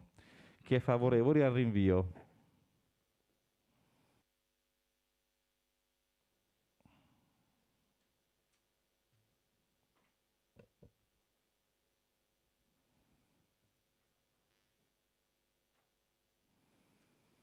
Esito del voto: 14 favorevoli, nessun contrario, un astenuto, la consigliere Girasole.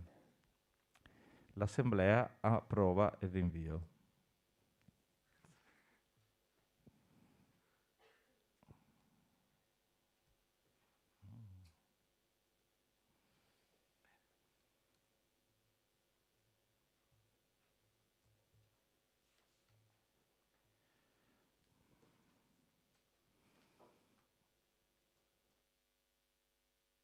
Punto numero 10. Interpellanza avente ad oggetto chiarimenti in merito alla manutenzione del tratto di pista ciclopedonale che collega via Roma a via Silvio Marsoni e quindi il distretto sanitario di Villorba, presentata dal gruppo consigliare Partito Democratico con protocollo 43.658 del 9/11/2012. Illustra consigliere Carraro, prego. Allora, sì, volevo i chiarimenti in merito perché questo tratto di via della pista ciclabile ha due problematiche. Mentre il primo tratto che va da via Roma fino a via 25 aprile in parte è stato fatto con dei nuovi materiali, presumo sia o resine o plastica riciclata o qualcosa del tipo, e si stavano staccando tutti i pezzi, cioè restava il palo, probabilmente lì si è mosso il terreno. A mio parere quel pezzo di staccionata, pur avendo dei materiali che ormai bisognerà utilizzare perché il legno è bello, come si può dire, riutilizzabile, è romantico, però marcisce. E abbiamo visto che i costi ormai sono piuttosto elevati. Ecco, lì, su quel pezzo di staccionata, a mio parere il lavoro è stato pensato male perché le flange di aggancio tra tutti i corpi, sia il palo sia i pezzi orizzontali, dovevano essere fatti in maniera diversa. Sono ripassato e ho visto che hanno rimesso, rifatto, riaggiustato. Non so quanto durino perché probabilmente lì il terreno ha qualche pezzo dove c'è qualche smottamento, per cui là deve essere ancorato in maniera diversa, cioè devono essere ancorati anche i pali, non solo appoggiati e fissati. La parte invece che va da via 25 aprile fino al distretto, lì il problema comincia a essere impegnativo perché è fatto tutto in legno, fino adesso è stata una bella staccionata, come dire, bella perché il legno è sempre piacevole da vedere, però è in gran parte marcia. Ho visto che dopo il ponte sono state messe 3 transenne perché lì proprio cede in maniera vistosa. Nelle altre parti dove sono passato i pali sono abbastanza fissi, non dappertutto, però tutta la parte orizzontale, la staccionata, il corrimano, chiamiamolo così, è parecchio marcio. Per cui lì bisogna fare degli interventi. Volevo capire quali sono, in merito alla prima parte, quella che il lavoro è stato fatto così, e alla seconda parte, quali sono le intenzioni dell'amministrazione. Ecco, finisco.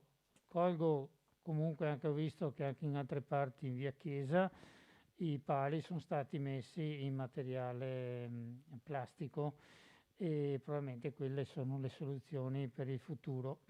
Si tratta solo di trovare dei materiali che in sé abbiano anche o una colorazione, una tintura, un disegno, eccetera, che siano anche esteticamente rispettosi della paesaggistica.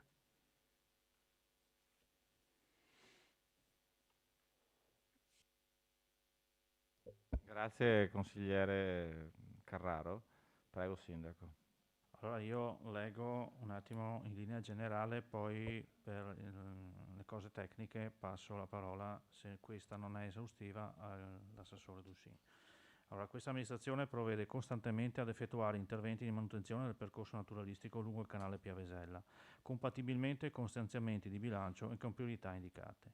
Nel 2017 è stato sostituito il parapetto in legno con struttura totalmente metallica nel tratto che va da via Roma verso Piazza Aldomoro e nel 2019 è stata rifatta la pavimentazione del tratto che collega via Piavesella e via Cave. Per l'anno 2022 l'amministrazione ha già programmato la manutenzione di alcuni tratti del percorso naturalistico Piavesella, stanziando la somma di 120.000 euro. Tra gli interventi è prevista anche la sostituzione delle staccionate in legno ammalorate con altre nuove in materiali più durevoli. Per quanto riguarda il tratto di via Roma, dalla centrale Enel, la cui protezione è costituita da materiale plastico, la problematica nasce dalla dilatazione termica che caratterizza lo specifico materiale e non è imputabile alla ditta installatrice che ha effettuato i lavori all'inizio dell'ormai lontano 2017. Per consentire al materiale movimenti dovuti all'idratazione termica, il corrimano non è fissato ai montanti, ma contenuto dalle staffe. Questi movimenti portano alcuni elementi a spostarsi anche di qualche centimetro. Di recente è stata aumentata la larghezza delle staffe in modo da avere maggiore superficie di contenimento e di evitare che il corrimano esca dalla staffa. Comunque il collegamento tra elemento ed elemento è garantito, oltre che dalla staffa, anche dalla continuità dell'anima metallica di irrigidimento posta sull'estrodosso del corrimano. Nonostante questi piccoli problemi di facile risoluzione, il materiale plastico si è dimostrato sicuramente il più efficace e resistente della struttura in legno, poco durevole e facilmente deperibile.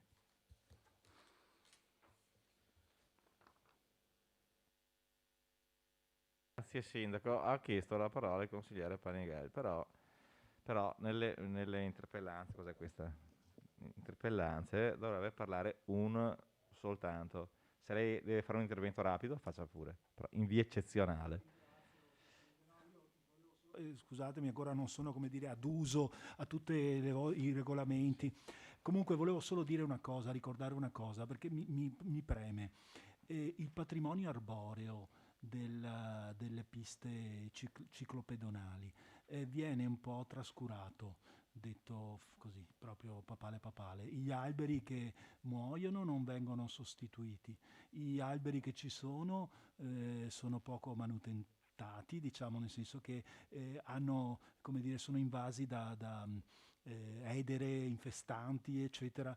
E io penso che, a fin di bene, non è una questione proprio, come dire, collettiva la cosa, che vada anche curato. Gli alberi poi sappiamo i benefici che portano, eccetera. Allora io auspicherei, visto che c'è anche poi un ufficio, il signor Bonan, che è un esperto, eccetera, che in futuro ci sia maggior sensibilità, diciamo, vengano piantati gli alberi anche di alto fusto, non solo tagliati, e vengono curati quelli che ci sono per il decoro urbano, ma anche per, come dire, per l'ossigeno, per l'ambiente, per tutto. Ormai penso che sia cosa nota, insomma, il beneficio che apporta. Grazie, scusate. Consigliere.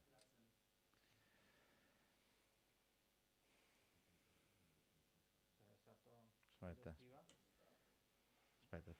Che volevo chiedere al consigliere Carraro se era rimasto soddisfatto. Sono rimasto soddisfatto, mi è stato dato l'informazione che volevo e soprattutto i progetti per il futuro.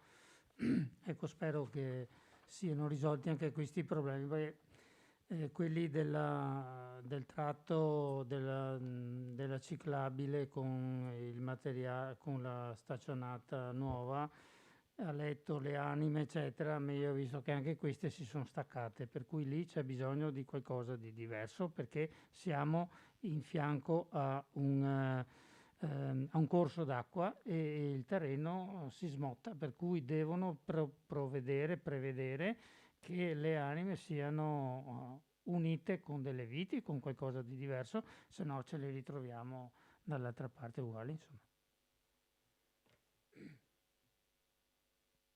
Grazie consigliere. Punto numero 11. Interpellanza avente ad oggetto lo stato di avanzamento lavori sulla rotatoria di Catena, presentata dal gruppo consigliare Partito Democratico con protocollo 44.716 del 16/11/2021. Immagino che presenti la consigliere Callegari. Prego. Grazie. Sì, in realtà parte dell'interpellanza ci è stata già risposta, diciamo, in conferenza capigruppo e con la variazione di bilancio che abbiamo visto prima.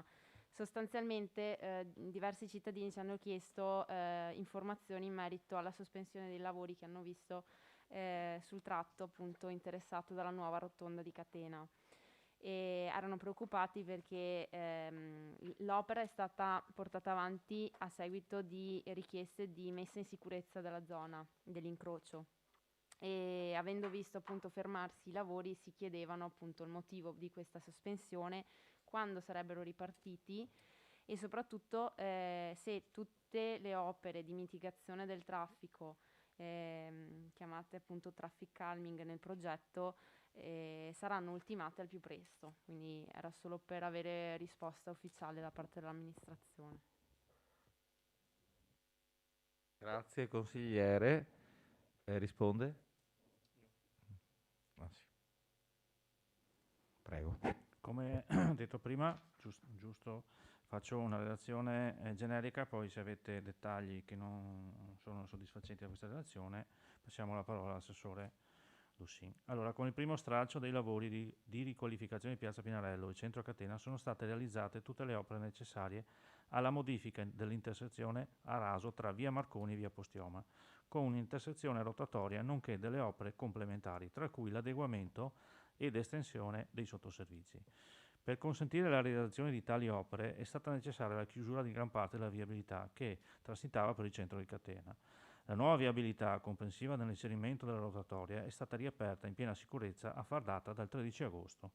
I lavori di completamento di alcune aiuoli sparcitraffico e il primo tratto di pista ciclabile in prossimità della rotatoria erano condizionati da alcuni interventi da parte di Enel e Telecom per lo spostamento e la modifica di infrastrutture interferenti con la realizzazione dell'opera, dalle cui tempistiche di attuazione dipendeva il proseguo dei lavori. Le operazioni sono state completate da Enel in data 8 novembre e da Telecom in data 11 novembre.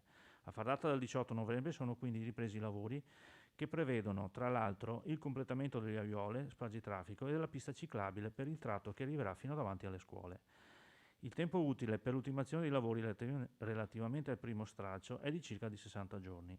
Col secondo stralcio, di cui è già stata affidata la redazione del progetto definitivo esecutivo, è previsto il completamento della pista ciclabile fino a via Talpon, la realizzazione di opere ad arredo urbano all'interno dell'area convenzionata con la parrocchia, la sistemazione dell'area fronte auditorium Mario dal Monaco, la realizzazione delle opere di traffic calming.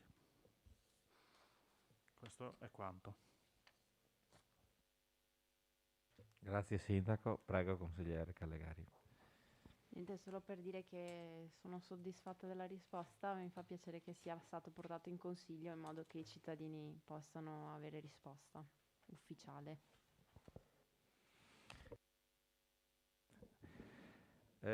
Sono le ore 23 e 5 minuti, dichiaro chiuso il consiglio, vi auguro un buon rientro e una buona notte. E poi non andate via perché il sindaco deve dirvi una cosa dopo.